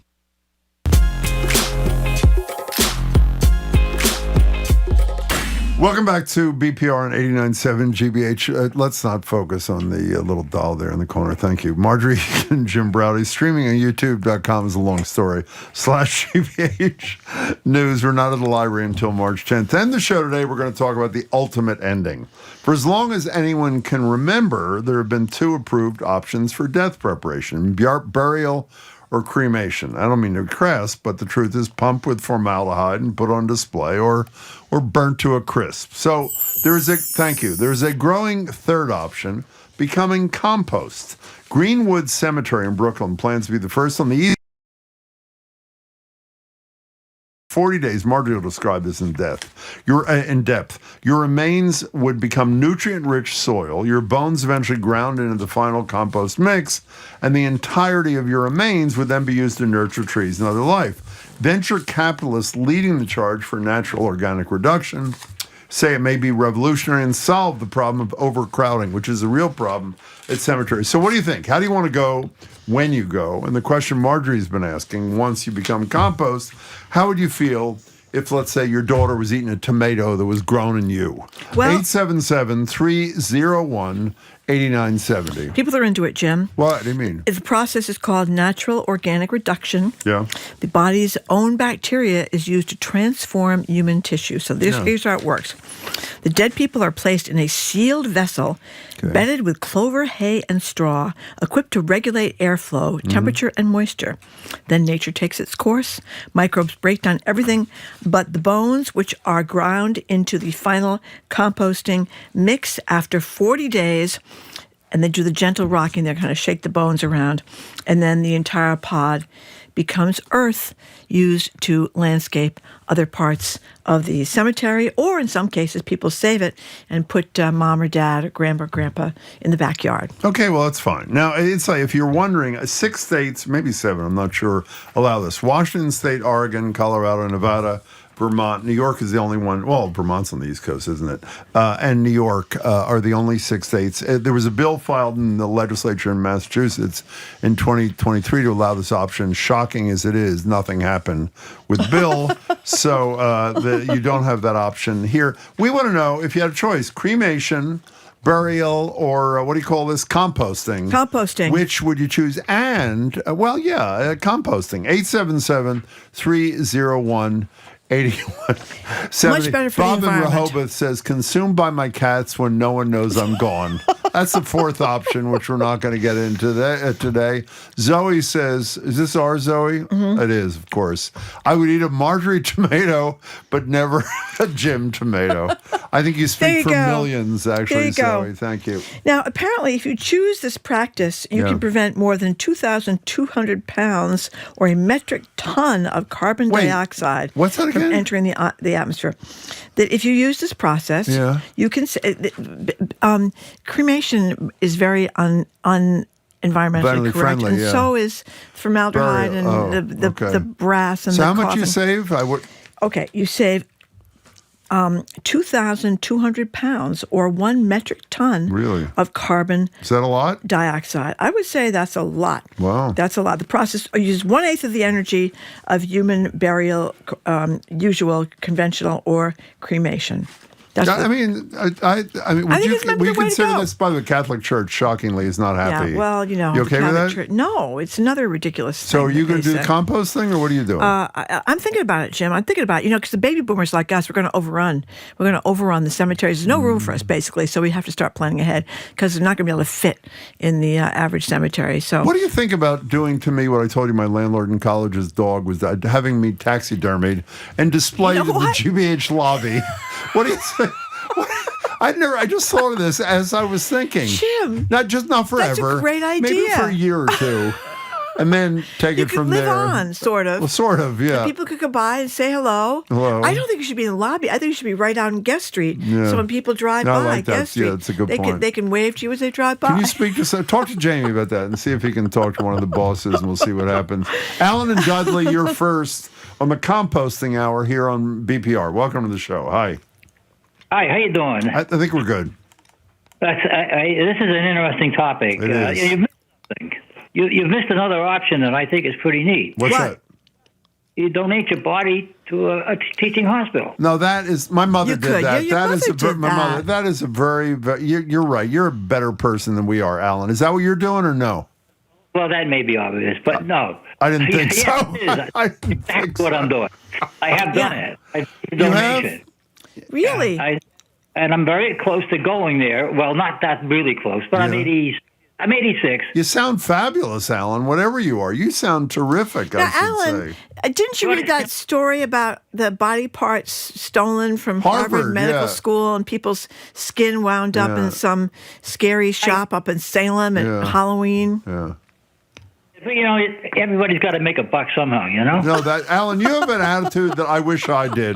Alan, you're an excellent caller. Call us regularly. Thank you very much for the call. 877-301-8970. And after your mother donated her body to science, you eventually got the box of her ashes back, which you put in the trunk of your car and drove around with them for like 7 years. Well, I would argue my mother's closer to me than yours is to you. So what's the point? Anonymous texter, food was grown in Jim's compost.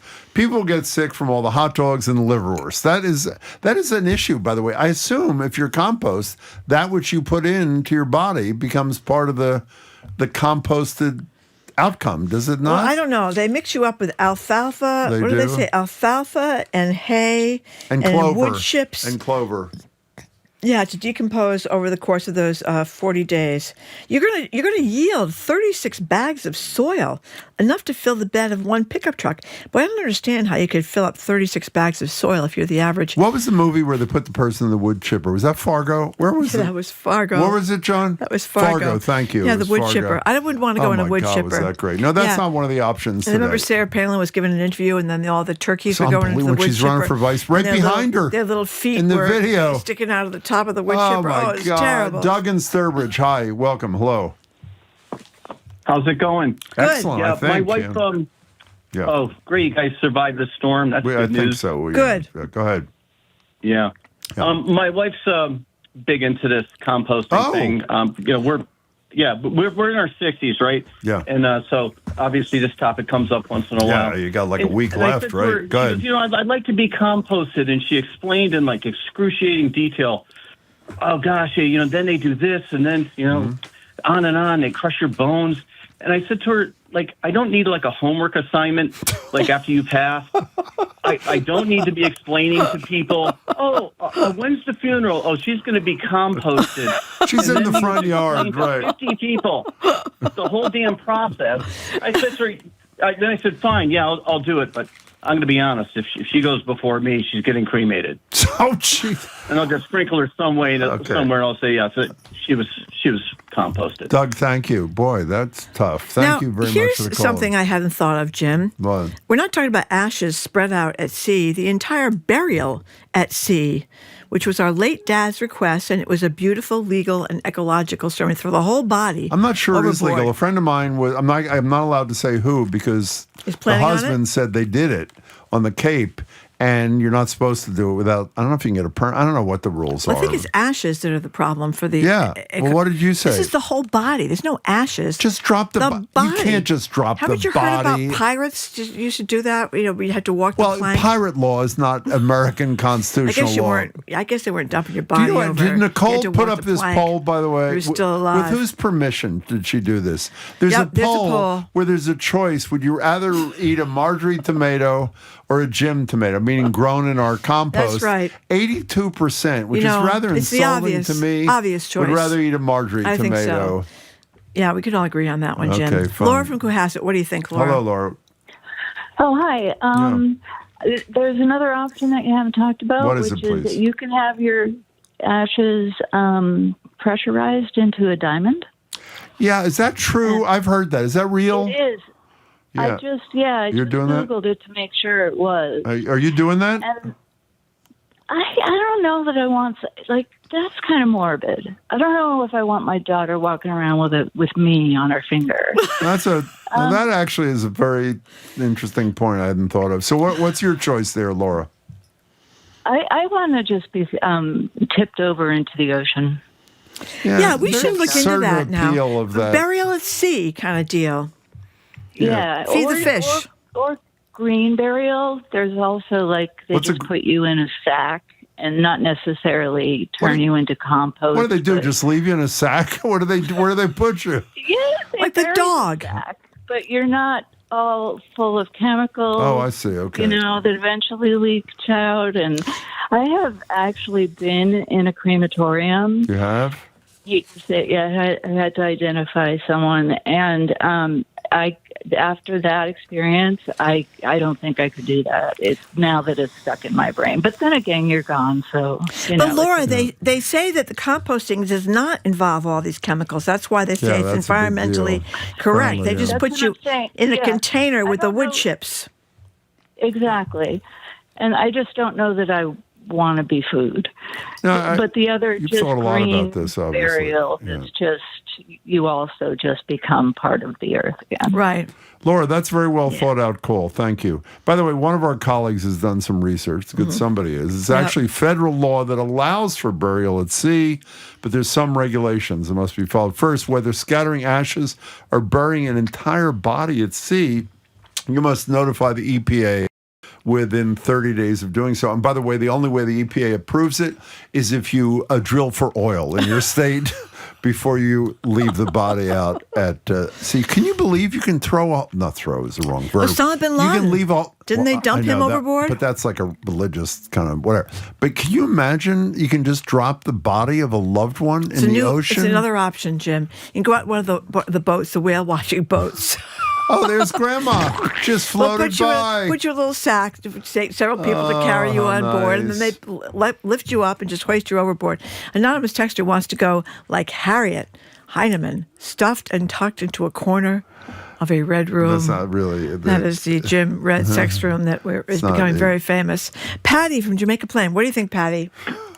I'm going to do the same thing that your first caller mentioned. I'm going to give my body to medical science. Excellent. Good for you. For research, I understand that often they don't have you either don't qualify or they don't have enough bodies for. Yeah, I hear that. Yeah, that's great. Yeah. That's very, Patty, congratulations. I think that's a very civic-minded, very They arrested the Harvard guy, so you don't have to worry about him anymore. He couldn't do what he was doing, and they got to the bottom of that. Dano says in Dudley that if you're composted, maybe Marjorie will then find the lost earbuds. That's right. Yeah. I want to be composted with my lost earbuds. Joe from someplace. Hi, Joe. Hi, Joe. Hi. Hi. Can you hear me? Yes. Yep, we can perfectly. And so I heard this show today. Yeah. I wanted to be cremated, but now I want to be composted. Beautiful. But I always wanted my remains dumped on the Continental Divide, so it flows both into the Atlantic and Pacific Ocean. That is... Wow. I don't know if that'll work, but that is spectacularly well thought out. Joe, that was beautiful. Thank you. And how come you haven't thought of something like that? Well, I haven't thought that far ahead, Jim. Maybe I should get on, get with the program, I guess. I mean, have you thought about this? Yes, I have. I mean, some people have bought their burial plots. I know people that were young when they bought burial plots for themselves. Do you know where all your family is? I mean, everybody's down in the St. Patrick's in Fall River. Yours are? Yes. Is that a big church down there kind of thing? No, it's a cemetery. Oh, cemetery. It's a big cemetery. Yeah, Lizzie Borden's at the other cemetery. Is that really I was in true? the Catholic cemetery. Lizzie Borden's in the Wasp cemetery. Wow. Well, that's pretty exciting. Yeah, it's kind of wild. But there are no, like, for example, what's the famous Mount Auburn? I don't think there are any. Mount Are there Auburn. any spaces left in that thing? I don't think so. I think it's going to be a big deal to sneak into Mount Auburn. There are? Oh, Hannah says there are. Hannah would. Oh, there's a new. Is that really true? You're making that up? New section. Oh, Hannah says there's a newer section. Yeah, So that is a beautiful cemetery. Beautiful cemetery. I mean, that's a decision you'll have to make, Jim. It's a decision, Do you yeah. want to go down the street to Mount Auburn, where you put in a big sack in with the Somerville, alfalfa right? and the wood just leave me in chips? Union Square. Right. It's only a half mile from my house. Put them in a sack. Drive over to Union Square. Go to Celeste. Have a nice dinner, and then just drop them off. I think your best idea What? is a taxidermy. I was not, except, by the way, I'm not joking. You can be My landlord taxidermed. literally had Yeah. his dog taxidermied, if that's an I've seen appropriate that, verb, whatever it is. and put in a plexiglass box I right think you by his should- bed. I think you should look into it. Can you speak to the employer here and see if that's something they'd be I'll call the interested bosses in? after the show. Can you Say, imagine Jim that? does not want to leave ever. He wants to be taxidermied and put in the front of one guest. You know what I'll do? I will make an offer because I know it'll be very appealing to people. I will do that if Marjorie does the same. So you said we could be like There's two Jim little and lions Marjorie. at the entrance to the thing. Right. That's right. I know. They could put the Mass Pike I know you're billboard. upset the show was canceled 34 years ago when they were reduced to 3 minutes a day. But we didn't want to leave anyone. like gargoyles, that's what I was thinking of. Thank you very much. Luckily we're done, so that's it. We're done. Okay. Thank you for tuning in to This another is edition. real, by the way. Yeah, that's it. 6 The states alfalfa, it's the legal, hay, yeah. and the wood chips, Jim. Wood chips, yeah. And suddenly you Okay, produce fine. 2 tons of soil or something Exactly. like that. Anyway, keep up with us 24/7 wherever podcast or check out our TikTok page Mm-hmm. at Boston Public Radio. On Monday, we're going to speak with Fuquan McGee, released from prison last fall after serving more than He's an impressive 25 years for a crime he maintains he never committed, and his partner, Jacqueline Fonseca. Plus, Tufts Daniel Dresner and Massachusetts First Lady Joanna Lidgate for the United States Democracy Center. She's going to tell us how worried we should be about the elections being fraudulent. But her group is actually doing something, as opposed to They you and are I who doing whine something. about it. That's They right. are working in states to secure these elections. We'll talk to her. We want to thank our great crew for everything they did today and every day. Zoe Matthews, Nicole Garcia. Not every day. Not every day. Some days, not Only so on good. Tuesday and Thursday. No, some days is fine, but other days, Not that good. Okay. I mean, let's face it. We're not that good a lot of days either. Matty Guy, that's true. Matty Guy, I ran our YouTube stream today. Our engineer is John Claude Parker. Our executive producer is Jamie Bologna. Stay tuned to the Curiosity Desk with Edgar B. Hurwitz III, starting right after we're done here on 89.7, and a taped edition of Jared's The Culture Show starts at 2 because he's on vacation. I am Marjorie Egan. That on the screen. Now, that is one of those... I'll explain that to you next week, why I have that in the studio. It was given to me by a colleague, and I'll explain everything. I am Jim Browdy. Okay, thank you so much for tuning in. Hope you have a great weekend. I think it's going to be warm this weekend, isn't it? Saturday, not Sunday. Saturday's going to be warm. Beautiful. So that's great. See you on Monday, I hope. Thank you. Bye.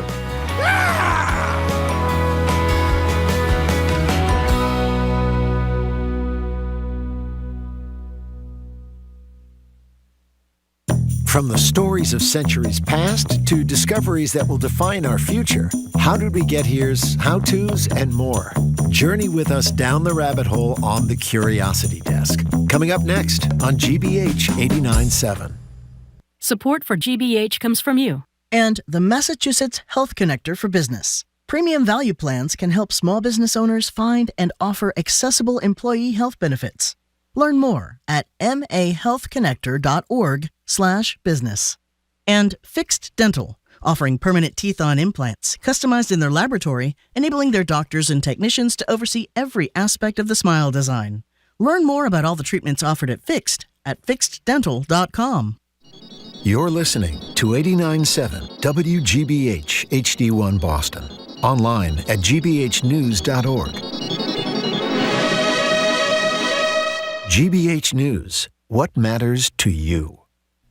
I'm Edgar B. Hurwitz III. Today on the Curiosity Desk, all those heaps of snow from Monday's blizzard are starting to melt, thank God.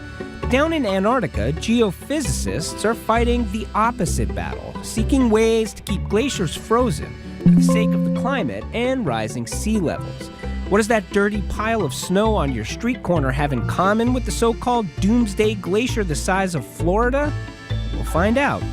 Then we recap a wild week for one Cape Cod morning show host, keeping news on the air amid downed power lines, trees in the road, and really, norovirus? Well, when it rains, it pours. And at least he didn't have to cross a methane lake or deal with carbon dioxide snow. Those exist. We go exploring with NASA's first exoplanet ambassador. It's all ahead this hour on the Curiosity Desk. Live from NPR News, I'm Lakshmi Singh. Former President Bill Clinton is testifying before the House Oversight Committee at a closed-door hearing in New York. It's part of the panel's investigation into the late convicted sex offender Jeffrey Epstein, who died in jail in 2019.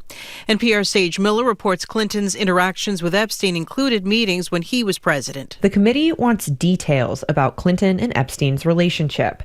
Republican Committee Chair James Comer told reporters ahead of the deposition that they have a lot of questions for the former president. Jeffrey Epstein was in the White House 17 times while Bill Clinton was president. We know that Bill Clinton flew on Jeffrey Epstein's plane at least 27 times.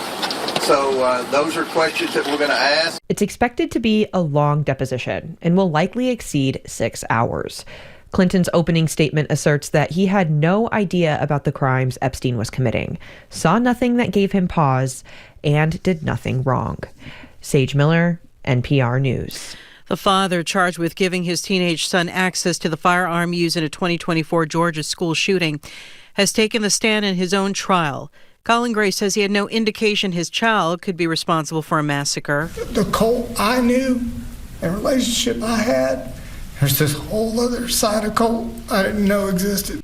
The 55-year-old has pleaded not guilty to second-degree murder and involuntary manslaughter, among other charges. The shooting at Appalachia High School killed 4 people. A group of congressional Democrats says the U.S. military used a laser to shoot down a Customs and Border Protection drone. The Federal Aviation Administration closed an area around Fort Hancock, about 50 miles from El Paso. No commercial flights were affected. Secretary of Defense Pete Hegseth announced on X that the Pentagon will continue supporting Scouting America with conditions.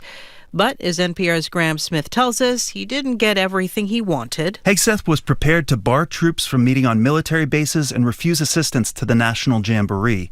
Instead, he said he'd give them a chance to prove they could work within the Trump administration's anti-DEI policies. Scouting has agreed to drop one merit badge and require scouts to register as the sex assigned at birth, an anti-trans demand.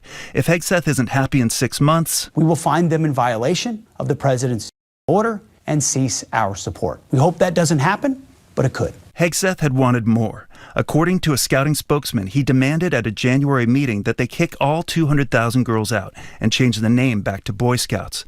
The president of Scouting refused, according to the spokesman, and offered other moves more consistent with the group's promise to welcome all youth. Graham Smith, NPR News. The Dow Jones Industrial Average is now down 656 points, or 1.3%, at 48,845. This is NPR News. Good afternoon. With the latest from the GBH Newsroom, I'm Henry Santoro. The Massachusetts Department of Public Health has confirmed 2 Mass residents have been diagnosed with measles. A notice from the DPH says that the first case is a school-age resident who was exposed and diagnosed out of state and has been out of Massachusetts during the infectious period. The second case, however, is in Greater Boston, adult who recently traveled internationally and has an uncertain vaccination history. These are the first 2 confirmed cases in Massachusetts this year, and the department says they're happening in the context of a large national outbreak of measles and a very large international outbreak as well. The statement goes on to say that during their infectious period, the individual visited several locations where exposures to others likely occurred, and state and local public health officials are working with those locations to identify and notify those who were potentially exposed. And although there's no evidence of the spread of measles within Massachusetts at this time, additional cases could occur. State data show that the last confirmed measles case here in the state was in 2024. Well, in a classic example of when comedians collide, Conan O'Brien and Dennis Leary held nothing back when talking about their childhood memories of Worcester and what it was like growing up Catholic, Irish Catholic, that is. On a recent podcast episode of Conan O'Brien Needs a Friend, O'Brien, the former late-night talk show host, talked the most he ever has publicly about his own memories of Worcester. Dennis Leary, meanwhile, grew up in Worcester. This is GBH News. Support for NPR comes from NPR stations. Other contributors include the Lodestar Foundation, inspired by the maxim that helping someone else less fortunate is a path to a happier, healthier, and more meaningful life. Learn more at lodestarfoundation.org. This is NPR.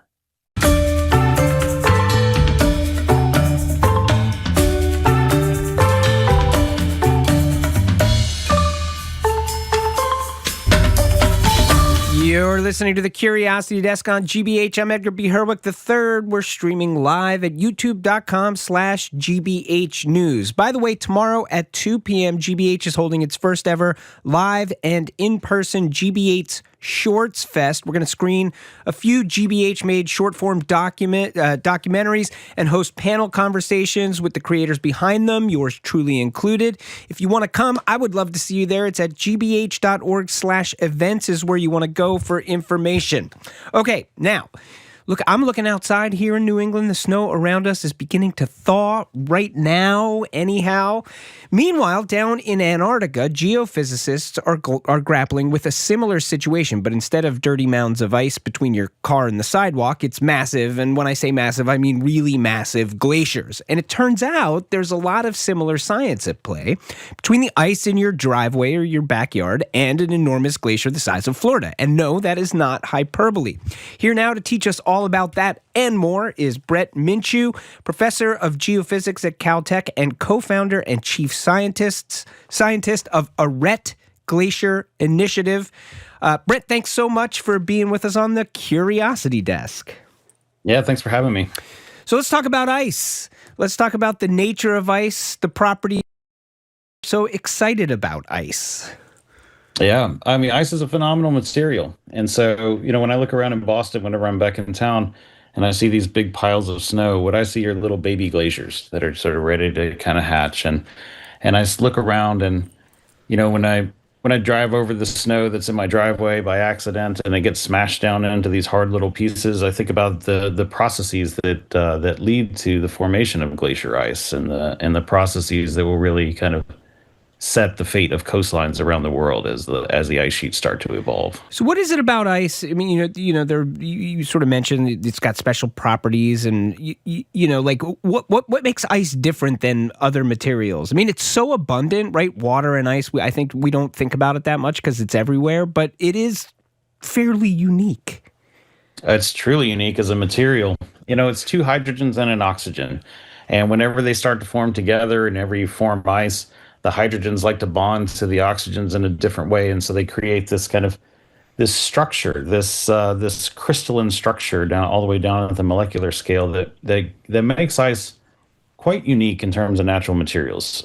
First off, something that we all know, ice floats, right? And that's a fairly unusual thing for a material to float when it's in its solid form. Ice is also, it maintains a lot of structural integrity, which is to say that it's very viscous, even at its melting temperature. And then really interesting, and what is truly unique among natural materials is that ice is still brittle even at its melting temperature. And so we all know this because we've drank, ice water before, and the ice that's floating in your ice water, it's at the same temperature as the water itself. When you bring that in and you get an ice cube in your mouth and you crunch it. And this is normal. We all do this a lot. But from a material perspective, that's truly remarkable. And the consequences of that for the evolution of life on Earth, for the future of the world's coastlines and so forth, is quite profound. That single kind of property, its flotation, its brittleness, all that, even at its melting temperature. Why do you use the word profound? Profound consequences has profound implications. Well, the fact that ice floats kind of enables life on Earth. If ice didn't float, then life on Earth probably would have been wiped out in past periods when the Earth was completely frozen over. No kidding. These periods we call snowball Earth, right? And then beyond that, the processes that we think about that will really govern rates of sea level rise are related to how ice fractures, its brittle nature, even when it's at its melting temperature. So we've all seen, beautiful pictures of like calving fronts of glaciers, people kayaking in front of big glaciers in Alaska and things like that. That is enabled entirely by this idea that ice is still brittle even at its melting temperature. And then the fact that it all kind of resists and it's still very viscous, like super cold honey, is the thing that really sets rates of sea level rise around the world. You're listening to The Curiosity Desk on GBH. We're talking with Caltech geophysicist Brent Minchew about melting glaciers, melting snow. How are the piles of snow that we see around here similar to glaciers? I mean, is it truly like they are exactly the same? It's just one is in miniature and the other one, is enormous? In essence, yeah, the ice sheets are basically just big, giant piles of snow. And when I say big, giant piles of snow, I mean, the Antarctic ice sheet is about twice the size of the continental United States. And at its thickest part, it's several miles thick. And so really, really huge piles of snow. But what they end up being is, they end up being kind of big piles of also cold honey in terms of how they flow and how they evolve and so forth. And that process, can be illustrated by when you're walking down the sidewalk, or if you drive your car over fresh snow and it smashes down into this relatively hard layer that persists for a long time. That's effectively the same processes that give rise to glacier ice. So snow piles on top, its weight smashes the snow underneath, and that forms glacier ice. So you mentioned glaciers a number of times. The Thwaites Glacier, aka the Doomsday Glacier, that is one of the glaciers that I think gets a lot of attention in the press, sort of in the public consciousness, but also when it comes to science, and it's something that you have worked on, looked at, and studied as well. That's right. Yeah. It gets a lot of press, rightfully so. Thwaites and the broader West Antarctic ice sheet are very special. These are areas that have the potential to raise sea levels very, very rapidly. So they're special in part because West Antarctica and Thwaites is part of West Antarctica. This is an area where the ice sheet is resting on the seafloor. And so the base of the ice is about 2 kilometers or so below sea level. And because we mentioned before the special properties of ice, because ice floats, right, you give rise to these kind of internally driven feedbacks that can cause the ice sheet to dump a bunch of ice cubes into the ocean very, very rapidly. So if we're going to get more than about 2 meters or so of sea level rise within my daughter's lifetime, then a lot of that big kick has to come from Thwaites Glacier, hence its nickname. You know, you talk about ice, its unique properties. Ice has been with us. Water and ice have been with us for as long as we've, had science, for as long as we've studied things and understood them, even pre-science, right? Just like observational things, understanding the world around us. And on the one hand, we understand, we hear a lot of people, yourself included, there saying, if we're looking at sea level rise, the role of glaciers, the role of this ice is going to have, we know this is going to have a big impact on it. And yet it also sounds like the fact that we are dealing with ice leads to some of the uncertainty around this in terms of what is the rate at which this is going to happen. Help me understand this sort of combination between we understand this thing really well, we know that it is a big piece of the puzzle, and yet we still have all of this uncertainty around it. Absolutely. Yeah, so you can kind of break the uncertainty of sea level rise down into two components. One is kind of the societal decisions we make around how fast we decarbonize, how quickly we find ways to get CO2 out of the atmosphere and so forth. And that's going to give us a particular spread of uncertainty. And then we look at areas like West Antarctica, Thwaites in particular, and it lends its own set of uncertainties that are largely decoupled from societal decisions now. Even if we could wave a magic wand and we could set CO2 emissions to zero tomorrow, we still wouldn't be out of the woods in terms of the evolution of West Antarctica. And it's because the bed is below sea level, because ice floats, and because ice has all these important properties, that there are these internally driven instabilities that can give rise to the rapid collapse of the ice sheet.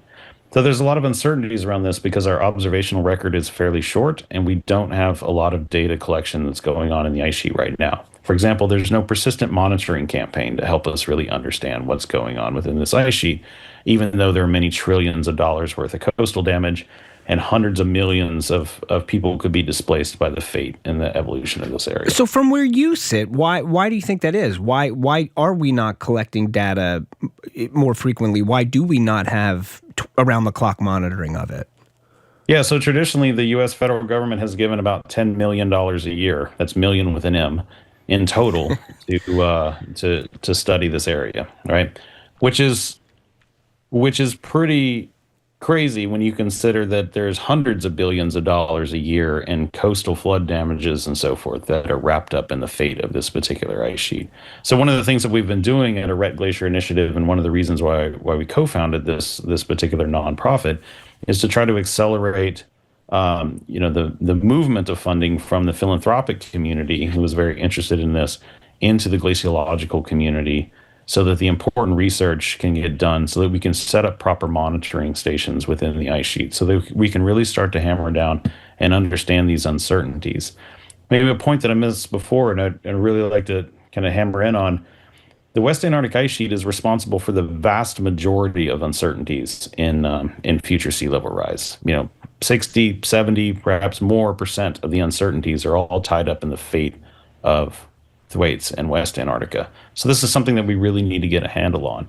And then on the flip side of that, the other thing we're doing at Arête is to ask the question of, not only do we need to address the question of how fast might Thwaites shed ice cubes into the ocean and raise sea level rise, but we also want to take those same questions, flip them on their head, and ask the question of what are we going to do about it? I want to talk about the what are we going to do about it. You're listening to the Curiosity Desk on GBH. We're talking with Caltech geophysicist Brent Minchew about efforts to protect enormous glaciers down in Antarctica. You said, or you and a colleague have said in an op-ed, I believe in The Guardian, that we cannot move fast and break things, but we also cannot afford to debate this until the tide is at our door. I actually quite like this. You're sort of setting a middle ground, saying like we got to take action, but let's not be rash. But also we can't do nothing. So what does something look like? What does a first step of something look like for you? Absolutely. So we're working on ideas about how we might stabilize Thwaites and the rest of the West Antarctic ice sheet. So these truly scary scenarios of sea level rise are really driven by the potential instability that again itself is just driven by the fact that ice floats and the bed is below sea level. But what we know about the instability of these ice sheets is that it's sort of It's based on the fact that the ice sheets are currently thawed at their bed, and the ice is sliding very quickly over the mud and the rock that is at the base of them. But glaciers in this part of the world sort of freeze themselves to the bed naturally. It's part of the natural process. And when they're frozen to the bed, they are inherently stable. And we have good natural analogs for this. Glaciers in this area, the neighbors to Thwaites, that have frozen themselves to the bed just like 200 years or so ago. And then it completely stabilizes them, and it dramatically reduces their contribution to sea level rise. And so what we're interested in is thinking about ways that we can essentially either pump out water or pump out heat or some combination of those two things to get the glacier to freeze itself to the bed so that it becomes stable, so that we can safeguard the homes of kind of hundreds of millions of people in vulnerable coastal communities. Let's break these both down. Pump out water. What does that mean? What does that look like? Have we ever done something like that before, either at this scale or at a smaller scale? Yeah, so at a smaller scale for sure. So this idea was discussed in Kim Stanley Robinson's book, The Ministry for the Future. It is an idea that was proposed by a colleague of ours, so a professional glaciologist.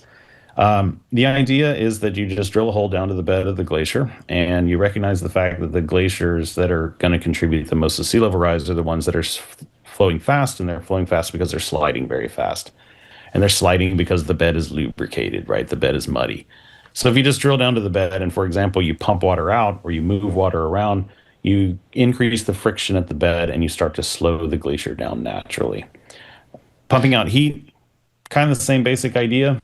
This is one of my personal favorites. So pumping out heat, you're essentially talking about, correct me if I'm wrong, and obviously it'd be more complicated than this, but you're talking about basically putting an air conditioner inside of a glacier, right? Yeah, or a heat pump. Air conditioner and heat pump are the same things. They're just run in reverse, right? And so you're literally just moving heat from one place to the other. So the glaciers are thawed at their bed and they're very cold at their surface.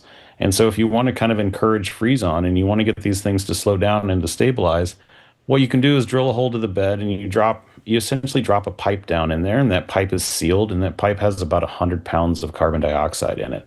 And you pressurize that carbon dioxide to about 400 psi. That's about what an air compressor at Home Depot will give you. And under those conditions, the CO2 is a liquid at the base of the pipe. It absorbs heat from around the bed. That evaporates the CO2. That rises to the surface where it recondenses because it's interacting with the cold pipe near the surface. That releases the heat that was absorbed at the bed. The CO2 rains back down, and this continues. It's just like the heat pump in your house, except that it doesn't require any additional energy input in Antarctica. The difference in the temperature between the surface and the bed drive this process all on its own. So you set it, you forget it. Well, Brent, anybody who's seen Jurassic Park probably at some point in this conversation is thinking to themselves reflexively, but what about the unintended consequences, right? This idea, and I think, and I totally understand it. I think there's a fair number of people out there who, when they hear about this kind of stuff, they naturally are like, should we be messing with nature in this way? It sounds perfectly reasonable, but if we do this, what is the thing that's going to happen that we didn't foresee? How much time, effort, thought has been put into trying to minimize, I guess, the unintended consequences? And what are the cogent arguments against doing something like this? For sure. Yeah. The possibility of unintended consequences is always front and center to everything that we do. We want to think about how to de-risk these things. We want to think about how to move forward. I myself am trained originally as an aerospace engineer. And so this idea of unintended consequences is baked into aviation, and I'm trained on this, and we kind of learn forward from there. What we can really point to, I think the easiest thing to point to, though, is the data. So again, this is where basically what we're doing is we're mimicking natural processes, and we can observe glaciers in West Antarctica that have frozen themselves to the bed. And we can draw a few conclusions from that. Number one, we know to an absolute certainty that this will work under the right conditions. And the questions are whether or not we can recreate those conditions in the locations at the scales and at the speed that matters. Number two, we know that this is scalable from the observations. So the natural glacier, it froze itself to the bed in relatively small patches. And I mean 10 kilometers by 10 kilometers square, not the whole state of Florida, just a few places that we can tack it in place. And number three, to your question, most importantly perhaps, is that the observations show us that nothing terrible happens in the ice sheet whenever this happens. Nature does it on its own. There's no evidence of large-scale collapse in the surrounding areas where other glaciers the same size and the same location have frozen themselves to the bed. There's no indication of serious impact on ecosystems ecological deserts or anything like that. So we still take all of this, very seriously in terms of de-risking and thinking about unintended consequences. We are all in the early stages of this, but the data tell us that this is potentially possible.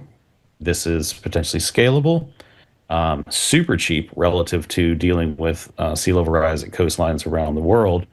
And it's probably safe, or at least the risks are tolerable, especially if you compare them against the risks of doing nothing and allowing sea levels to rise and displace more than 500 million people around the world. So what are the things that stand in the way from where we are now to getting to there? Is it money? Is it sort of technological challenges that are going to spring up along the way? And what is the timeline on which you think this could possibly be done? Absolutely. So we're moving as quickly as possible, and we're raising funds. There's a number of things that can be done in parallel if we have more funds to work on this. So in some sense, the fundraising is a little bit of a bottleneck. Technologically speaking, we're using off-the-shelf technologies. These can all be improved, efficiencies can increase, but all of the technologies that we would need for this exist today. So the thermosiphons that I was talking about before, these passive heat pumps that we were discussing, these have been used in the Arctic to stabilize foundations for decades. Very mature engineering framework. They're also being developed and enhanced and so forth for geothermal energy capabilities. And so, existing technologies applied in, somewhat novel ways, but we've drilled to the bed of glaciers in Antarctica for at least 75 years as a field. This is very mature technology. It's basically a long water hose and a hot water heater, and that's what gets you down to the bed. And so there are logistical challenges to it. There will, of course, be governance and kind of policy challenges. Yeah, I was going to ask that. Who has to say yes to this for this to happen? Who can say yes or no to this? Yeah, it's an interesting question. So Antarctica is unique in the world. It's, from a policy perspective, it's more like the moon than it is like anywhere else on Earth, right? No one has ever called it home that we know of. No child has ever been raised there. It's never been governed by a single state or anything like that. And so it's governed kind of right now by a treaty, so the Antarctic Treaty itself. And the Antarctic Treaty sets out environmental protection clauses, for example, that forbid the extraction of minerals and oil and so forth from the area. But this same environmental protection clause is something that we need to work with and that we're in early stage processes of understanding how to work with. The interesting thing with this is, I would frame the work that we're doing in terms of, classical environmental remediation. So humans have emitted a lot of CO2 to the atmosphere. It's warming up. That has pushed the ice sheet into a state where it is unstable. And so we as humanity, we basically have two choices. We can either let the ice sheet collapse in response to the things that we have done, or we can start to think about how we remediate the environment, how we intervene to try to save the ice sheet itself, which is the same thing as saving a lot of coastal communities around the world. So we want to keep the ice where it's supposed to be. All right, we've been speaking with Brent Minchew, professor of geophysics at Caltech, co-founder and chief scientist of Arête Glacier Initiative. Thanks for being with us. Yeah, thanks for having me. Stay with us. Just ahead from Antarctica, we head north about 7,500 miles to our friends on Cape Cod and One Morning Show host's Herculean Monday broadcast. This is the Curiosity Desk on GBH. Don't go anywhere.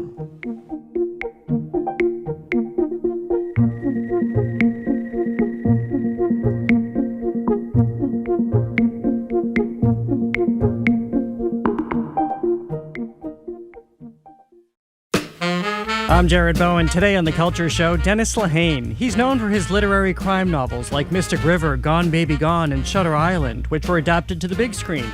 He's also made a career writing for television, which includes the Apple TV series Smoke.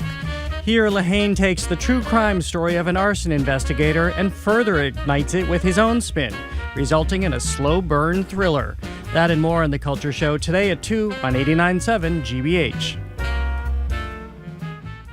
Support for our programs comes from you. And the Bach Center's Folk Americana Roots Hall of Fame, presenting its annual induction celebration March 24th at the Bach Center Wang Theater, honoring influential artists with tributes, live performances, and an onstage dinner.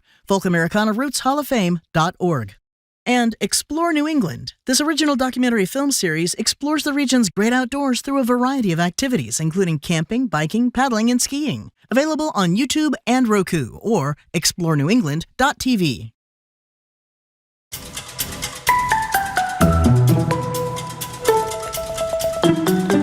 You're listening to the Curiosity Desk on GBH. I'm Edgar B. Herwick III. We're streaming live at youtube.com/GBH News. It is still late February, people, and as we New Englanders know, March is squarely a winter month, so lest this slightly warmer Friday make us forget what we have all survived together, we are joined now via Zoom by the host of CAI's Morning Edition, Sam Houghton, who, some might say, single-handedly kept the station up and running during Monday's bombogenesis. Sam, congratulations on making it through the week. Welcome to the Curiosity Desk. Thanks, Edgar. Appreciate it. So before we get into your personal experiences this week, which I really want to hear about, just can you give us an overview on how things are going down on the Cape now? I mean, I think a lot of people know there were a lot of power outages. I think there are still some. Y'all got hit pretty hard down there. So how do things stand now? Yeah, things are looking pretty good. I think, some of the back roads still not plowed, but the power outages are down. I think most people are back online now. But, there are still a lot of snow out there, and roads are still a little dicey here and there. But, overall, I think people are kind of back to somewhat normalcy now. Well, that's good to hear. So, Sam, we brought you on here to tell us about the week that you had, and it sounds like especially early in the week. This was a pretty big storm. At what point did it become clear for you down there that this was not only kind of hitting, but hitting with sort of the ferocity that was, of predicted? I guess Sunday night, it was kind of like, all right, this looks like it's going to be pretty bad. Yeah. And the reports were coming in of like 2 to 3 feet, and it was like, what?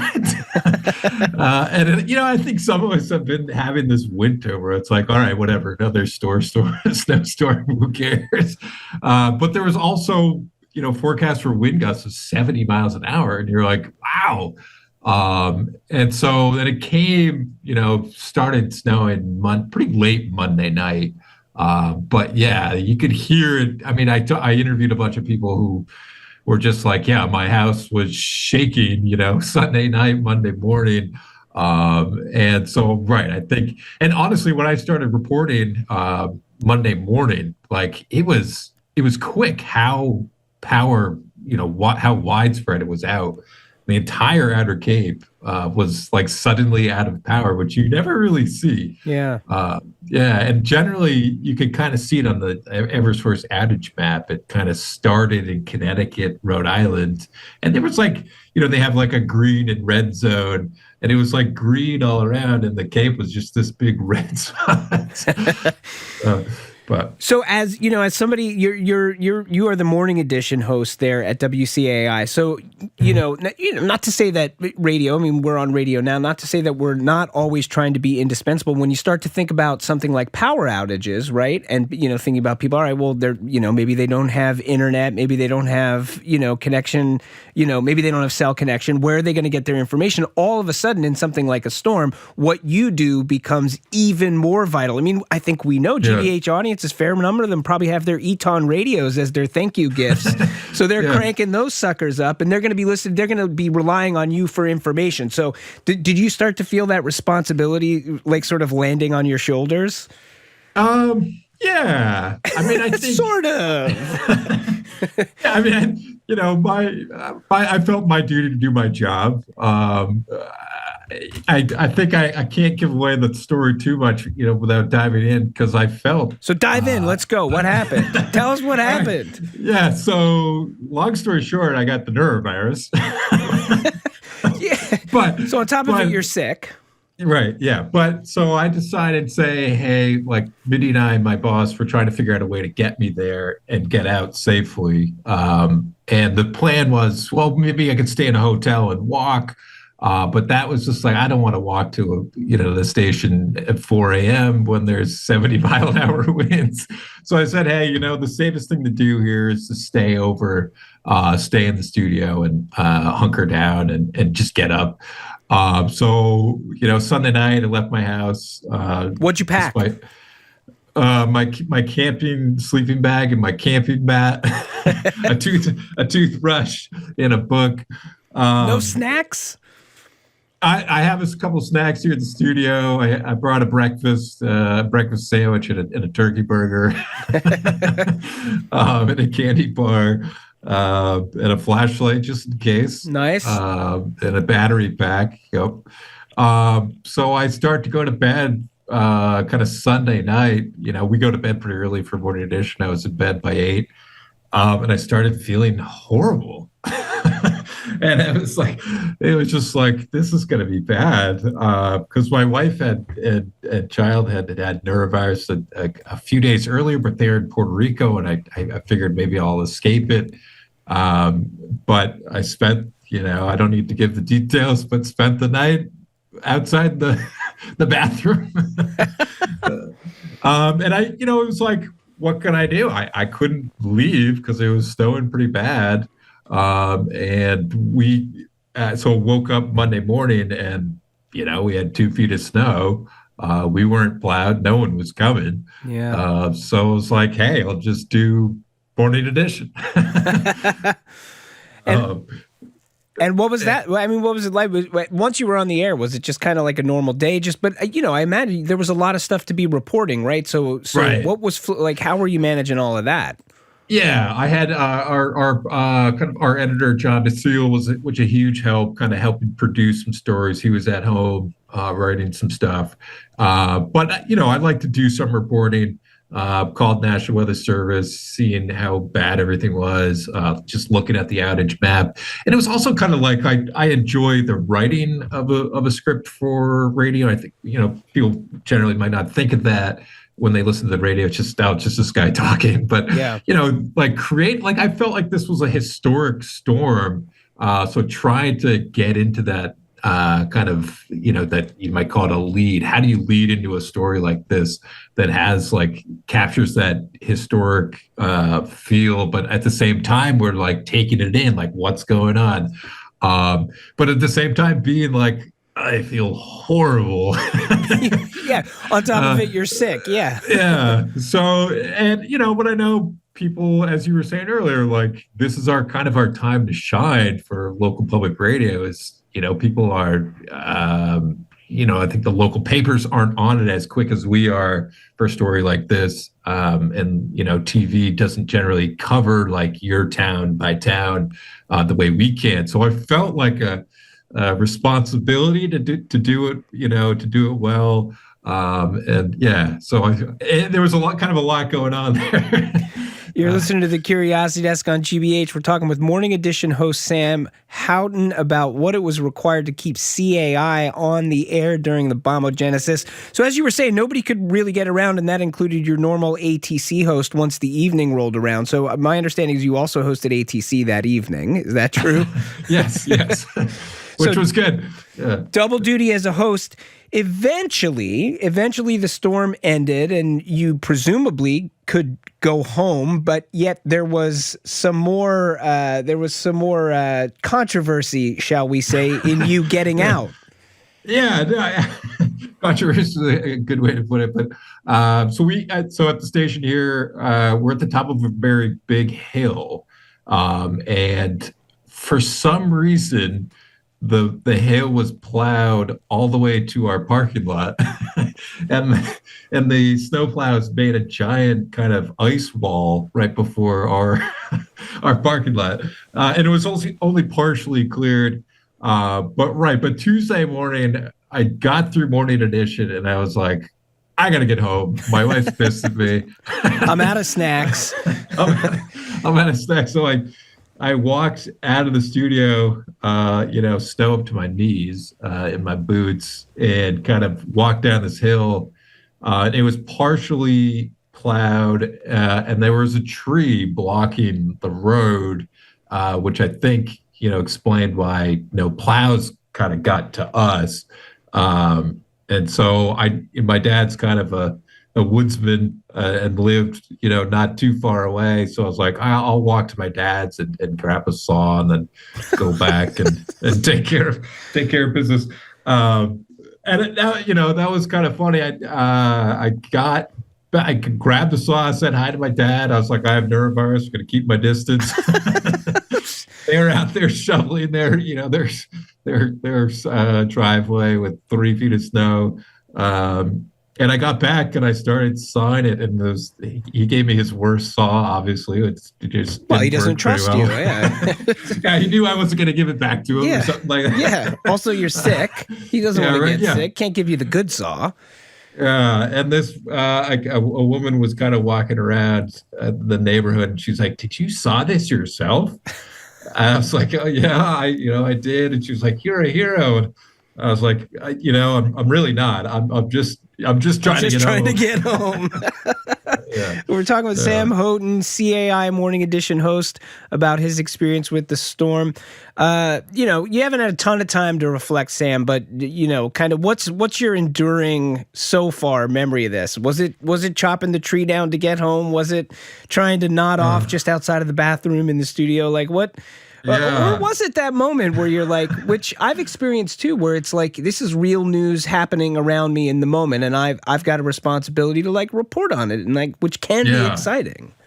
Well, this is funny, Edgar. A few, like 4 or 5 years ago, as the producer for Morning Edition, and we had this epic October storm where it kind of came out of nowhere. And if you work for Morning Edition, you get on the road at like 4 a.m. and you don't know what's out there, and you just kind of go. Yeah. And there were trees down everywhere. There were wires down everywhere. And I was going through this storm, and I kind of know the roads of Falmouth pretty well. And it literally took a 10-minute drive. It took me an hour and a half because I had to find all these different roads to go. And that was like, for me, that was really glamorous. Like, all right, I'm doing my duty here. Yeah. And so Sunday, I'm like, oh man, I gotta like relive that and get to work and do it. And then I got nerve virus, and I was like, oh my God, this is horrible. I'm just stuck here for 2 days, and it didn't have the glamour.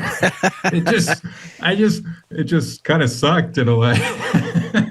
But I say like my memory so far is just waking up, not sleeping really Sunday night and feeling horrible and trying to do what I really love to do, keep people informed, but like also feeling terrible. But I don't know. I think it'll be fun to reflect, in the weeks to come. Like I will look back on it pretty fondly, even though the days of were not fun. Yeah, there you go. Even heroes sometimes feel terrible. We've been speaking with Sam Houghton, host of CAI's Morning Edition on Cape Cod. Sam, thanks for stopping by the Curiosity Desk. Thanks, Edgar. That was fun. Also, speaking of heroes, our engineer, John the Claw Parker, also stayed overnight on a mattress at GBH, as did some of the other technical crew here at GBH. So our thanks to them for keeping us on the air through the storm. Stay with us. Just ahead, a little winter perspective. We talk with NASA astrophysicist and exoplanet ambassador Anjali Tripathi about some of the wintry worlds above and beyond our planet. This is the Curiosity Desk on GBH. Stick around.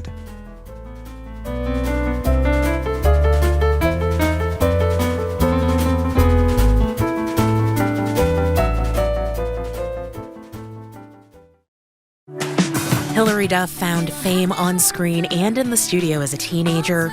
Now she's stepping back into the spotlight as an adult with a new album. I felt finally ready to stop comparing myself to my old successes and really just being like, whatever this is going to be, it's going to be, but I need to do it. I'm Juana Summers.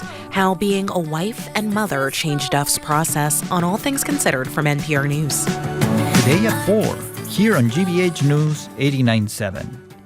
Support for GBH comes from you. And Vivo Performing Arts Jazz Festival returns to Aero Street Arts March 5th through 8th with performances by Miguel Zenon Quartet, Isaiah Collier, Chris Davis Trio, and Sullivan Fortner Trio. VivoPerformingArts.org. And Rockland Trust Bank, committed to helping individuals and local businesses work towards their financial goals by providing financial advice and resources. More at rocklandtrust.com. Rockland Trust Bank, where each relationship matters. Member FDIC.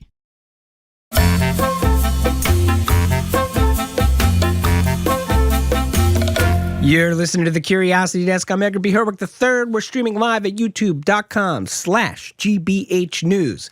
Okay, for those of us grumbling about how cold, how dark, how stormy this winter has been, it might be instructive, even comforting, to keep some perspective on how much colder, how much darker, and how much stormier things are in other pockets of the universe. So here for this healthy and very Curiosity Desk reality check, we are joined over Zoom by Anjali Tripathi. She's an astrophysicist at NASA's Jet Propulsion Laboratory and NASA's first exoplanet science ambassador. Anjali, thank you for being here. I'm sorry you had to miss the bomb cyclone. Thanks so much for having me, Edgar, and I'm okay being at a distance today. Sounds good. Let's start with the cold. I want to start with the cold. We, for our GBH listeners, they might have heard our meteorologist Dave Epstein talking about how we've been below average for most months of the year this year. So it's been a cold winter here, but the cold we're experiencing is nothing compared to the full force of what nature can do. Is that right? Out there in space, it's pretty cold. How cold? The remnants, some of it's at about minus 450 degrees Fahrenheit or so. Okay, so very cold. A little colder than it's been in Boston. And that's just baseline. That's baseline cold in space? That's like just kind of in the space between things? That's the remnants left over from the Big Bang is about that temperature. So 2.7 degrees Kelvin is what we normally talk about. But you and I, of course, are doing a lot better at 273 Kelvin or so here on Earth. And everywhere in between, we've got some cold and warm pockets with, of course, stars being really hot. But then other planets in our solar system, even the moon, dark sides, you can get down to almost negative 400 degrees Fahrenheit in the furthest reaches of the solar system. That's pretty cold. I mean, I think if people think at all about cold on planets, right? I'll put planets in quote. I think they'll think of Pluto. We think of Pluto as that once was a planet, but icy body, shall we say, dwarf planet. Is that? Am I right? Is planet like a particularly cold planet, or are there colder planets? No, you're absolutely right that Pluto is very cold. It's maybe negative 375 degrees Fahrenheit, and that's because it's so far out from the sun that you can get very little warmth from the sun there, and it's heat of formation left over. So, and further out from the sun, but before you get to Pluto, we even have a class of planets that we call the ice giants, right? Uranus and Neptune. And so people say that Uranus is actually the coldest planet because it doesn't have any internal heat left over from formation. It got kicked over and has this weird orbit. So lots of cold things, but generally cold when you're far from the sun. And this is why at night we're colder, because we don't have that sunlight keeping us warm. So let's talk about just generally if I say wintry planets, right? Real ones, not like Hoth in Star Wars. I think of that's sort of the first thing I think of, wintry planet. What are the wintriest planets out there? So I would definitely say for coldest, the planets in the solar system we've measured are really cold, right? And you've got negative 300 or so Fahrenheit planets. But when I think of wintry worlds, I tend to think of snow. And so a lot of those actually tend to be not planets, but actually moons. Okay. So further out in the solar system, moons of Saturn and Jupiter, for example, have these big ice volcanoes, cryovolcanoes. So one is on a moon called Enceladus, where you've got these jets, these geysers almost coming out of its south pole. And then you also have a moon of Jupiter called Europa that also has these cracks of ice, and it's got also this cold, icy world. And so both of these places are layers of ice with water, these probably big, thick oceans underneath. So it's kind of like if you were thinking about the Charles River, when you look at it and it's covered with ice, you've got water underneath. So to me, that whole presence of watery ice, that makes it really wintry. But this is something that we've really only seen in the solar system. Far out in the universe, we can find other planets that are cold, but we haven't seen watery ice there yet. And when we say watery ice, is all of the ice or snow that is out there on other bodies, is it water, ice, and snow? Or are there can it snow other material than water? Yeah, I mean, because ice is just where something has gone from a liquid to a solid, right? So for water, that's at 32 degrees Fahrenheit, 0 degrees Celsius for our friends outside of the US. But of course, other molecules freeze at different temperatures. So methane, for example, freezes at minus 296 degrees Fahrenheit. And so on Earth, methane we just think of as a gas. Sure. But if you were on a moon of Saturn called Titan, you would actually have these lakes and liquid flowing methane. And so you don't have snow there, but it's actually liquid. But if we look at, for example, the South Pole of Mars, you've got dry ice snow, right? So carbon dioxide is actually snowing there. It is quite cool indeed, Edgar. And you were talking about Pluto before, and there they've got, glaciers made out of nitrogen, right? Which again is a gas here on Earth. And you've got all of these different things. And so finding water is always really special to us as astronomers because we know we need it for life, but you can have all kinds of ices out there in the universe. We're talking with NASA astrophysicist Anjali Tripathi about wintry worlds in the far reaches of space. We mentioned earlier that you are an exoplanet specialist. So let's talk about exoplanet. Do we know anything about what? Well, actually, let's start here. What is an exoplanet? So an exoplanet is not an extreme planet, although they can be quite extreme, but the exo is short for extrasolar, which means that it's a planet that's outside of the solar system. So these are the planets that we find going around other stars. So when you look up at the sky at night, you see all of those stars. Most of them have planets orbiting around them. And in terms of our understanding of the universe, this is a relatively new development that sort of knowing for sure that there are any exoplanets whatsoever. But now we know there's a whole bunch of them, right? We found, as of yesterday, the count is 6,128. So more than 6,000 planets that we've discovered in the last 30 or so years. The first one was discovered in 1992. And we now know, though, that pretty much every star that we see has planets around it. And the 6,000 or so that we found are just what we've been able to confirm to date. How are we finding them? There's so many different ways that you can find exoplanets. There's only about 100 planets where we've actually taken pictures and seen the planet there. Okay. So to take this for granted looking at the solar system because you can see the planets. But for most of the planets, we actually look at how the starlight is changing over time. So if you see a star that might be wiggling as you see it on the sky, or if you take its light and you pass it through a prism, so-called spectroscopy, and you see the lines moving back and forth, that star might be wiggling because there's a planet around it. And so we can look for those changes. That's one of the ways. At what point did somebody work out that that's what was going on? I mean, it sounds crazy to me. You're talking about if we look at a star and see a wobble or whatever. But I'm not going to see that with my naked eye, right? You've got to have probably some pretty insane equipment. But also, at what point does somebody look long enough and then go, oh, hey, wait a minute, I just saw a little wobble. Oh, hey, wait a minute, maybe what that is a planet. Oh, hey, I'm sure it is a planet. How did we do that? So, of course, science is all about, repeated experiments and confirming when you can. And so one of the methods that I didn't mention is called transits. And this is where you have almost little mini eclipses. So you have a planet blocking out some of the light from the star the same way that we have an eclipse. And the thing is, if you see the light from that star getting dimmer on a really regular period, right? Every 3 days it gets darker, then you can rule out some other reasons and eventually come down to it being a planet. And so that method, transits, is how we've discovered most of the planets, right? Thousands of planets have been discovered this way just by putting telescopes in space on the ground, staring at stars for a really long amount of time and saying, hey, did it get dimmer? Now, and just looking for that over time. So what do we know or what can we know about, the nature of these planets besides knowing that they're there? To bring it back home to what we've been talking about, do we know if some of these exoplanets are wintry or extreme winter-like conditions? And if so, how can we know that?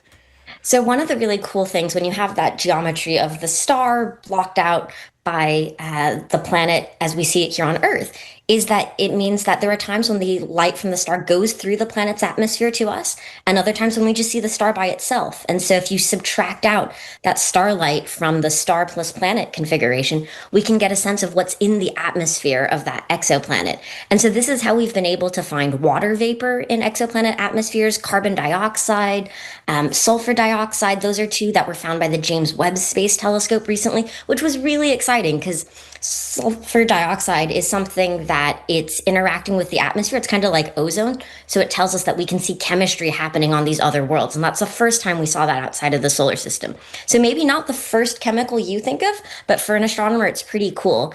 And this is how we can ultimately hope to look for signs of life by signatures in their atmosphere and looking for them with this technique. Super cool. It's super cool. We're talking with Anjali Tripathi about exoplanets, wintry exoplanets. So what are some, can you give us some examples of wintry exoplanets? Yeah, so I will say that we haven't found any water vapor on any frozen exoplanets yet. So I can't tell you about a snowy exoplanet today. Maybe if we talk in a couple of years, we'll get there, but not as of yet. Fingers crossed. But we can talk about some pretty cool, pretty wild and extreme exoplanets. Lay it on us. So there are ones where the winds can be like 20,000 miles per hour. Okay, so we heard about 70 mile an hour wind gusts on the Cape, but that's nothing. That's nothing compared to if you were hanging out on WASP 127b, this big planet. WASP 127b? WASP is the wide-angle survey for planets, I believe. We've got a really boring way of naming exoplanets. We name them after the star they're found in, and oftentimes that's the survey or telescope that was used to find them. Got it. Around, other planets that were found by WASP, we have these like sandstorm rains, right? Silicate clouds. Cool. So we find silicate clouds, quartz clouds, everything that you can think of on Earth is just a solid. If it gets hot enough, in the same way that we were talking about, it's really cold and you get snow from things out on Earth, we just don't think of that as anything other than a gas. You can get, rocks melting. And so then, of course, you've got rain coming down in the form of sand, maybe even gemstones people have thought about. And so you might find this on a lava planet. It's definitely not snowy, but it's a very different kind of precipitation than what we're used to. Crazy stuff. Anything else cool and crazy? I mean, I love thinking about what these worlds look like because you've got ocean worlds, lava worlds, all these things we can't find, here on Earth and in the solar system. But even just thinking about that, you have planets around dead stars, right? So, one of the coldest planets that we've found to date, these observations actually by an astronomer, Andrew Vanderberg, and his team, he's based up at Harvard, was around a white dwarf. And this is a system where, a white dwarf is a burnt out core of a star, right? So it's no longer having nuclear fusion. And so you can imagine how warm Pluto feels, but much colder.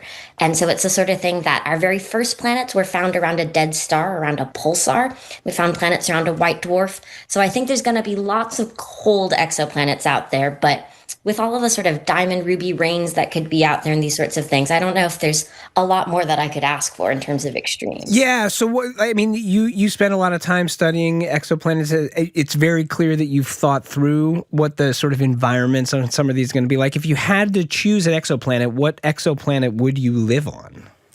Live on. I mean, I'm going to stay here on Earth because I really like drinking water. But if you want, let's imagine you can bring some water with you. If I could bring some water with me, I'm going to go with a planet that we haven't discovered yet, but hopefully will in the 2040s. So we're currently working on this telescope called the Habitable Worlds Observatory, HWO for short. And part of what HWO is trying to do is look for 25 Earth-like planets with signs that it might have the right conditions for life. So will it have, water, and it's the size of Earth? Will it have signs of pollution, maybe from some advanced civilization? I don't know, but that's where I want to go. So give me a couple of decades, and then we can talk about going there, but I don't know its name yet. All right. We've been speaking with Anjali Tripathi. She's an astrophysicist at NASA's Jet Propulsion Laboratory and NASA's very first exoplanet science ambassador. Anjali, thanks for being with us today on the Curiosity Desk. Thanks for having me. And that just about does it for us for now. Stick around for the Culture Show, which is coming up next. Tune in to hear Jared talk with writer Dennis Lehane, the great Joy Behar on her show, My First Ex-Husband, and reporter/author Hank Philippi Ryan on her latest mystery, All This Could Be Yours. By the way, as I mentioned at the top of the show, tomorrow afternoon at GBH headquarters in Brighton, our colleagues are hosting the GBH Shorts Fest. 3 films being screened, including a documentary produced by yours truly and the Curiosity Desk video team about the Great Molasses Flood of 1919. WGBH.org/events for info and tickets. Hope to see you there. The Curiosity Desk is produced by Aidan Connolly, Rachel Armani, Olivia Corcio, Hannah Lawson, and Nicole Garcia. Patty Daniels is the gravity that keeps us in orbit. Our engineer is John the Claw Parker. Special thanks today to David Goodman and Andrew Massawa for their audio engineering prowess. We will be right back here on Monday on GBH 89.7 and streaming on YouTube, when we will learn more about the beaver emoji than you ever thought possible. Until then, I'm Edgar B. Herwick III. Stay curious out there.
What's trending? What's interesting?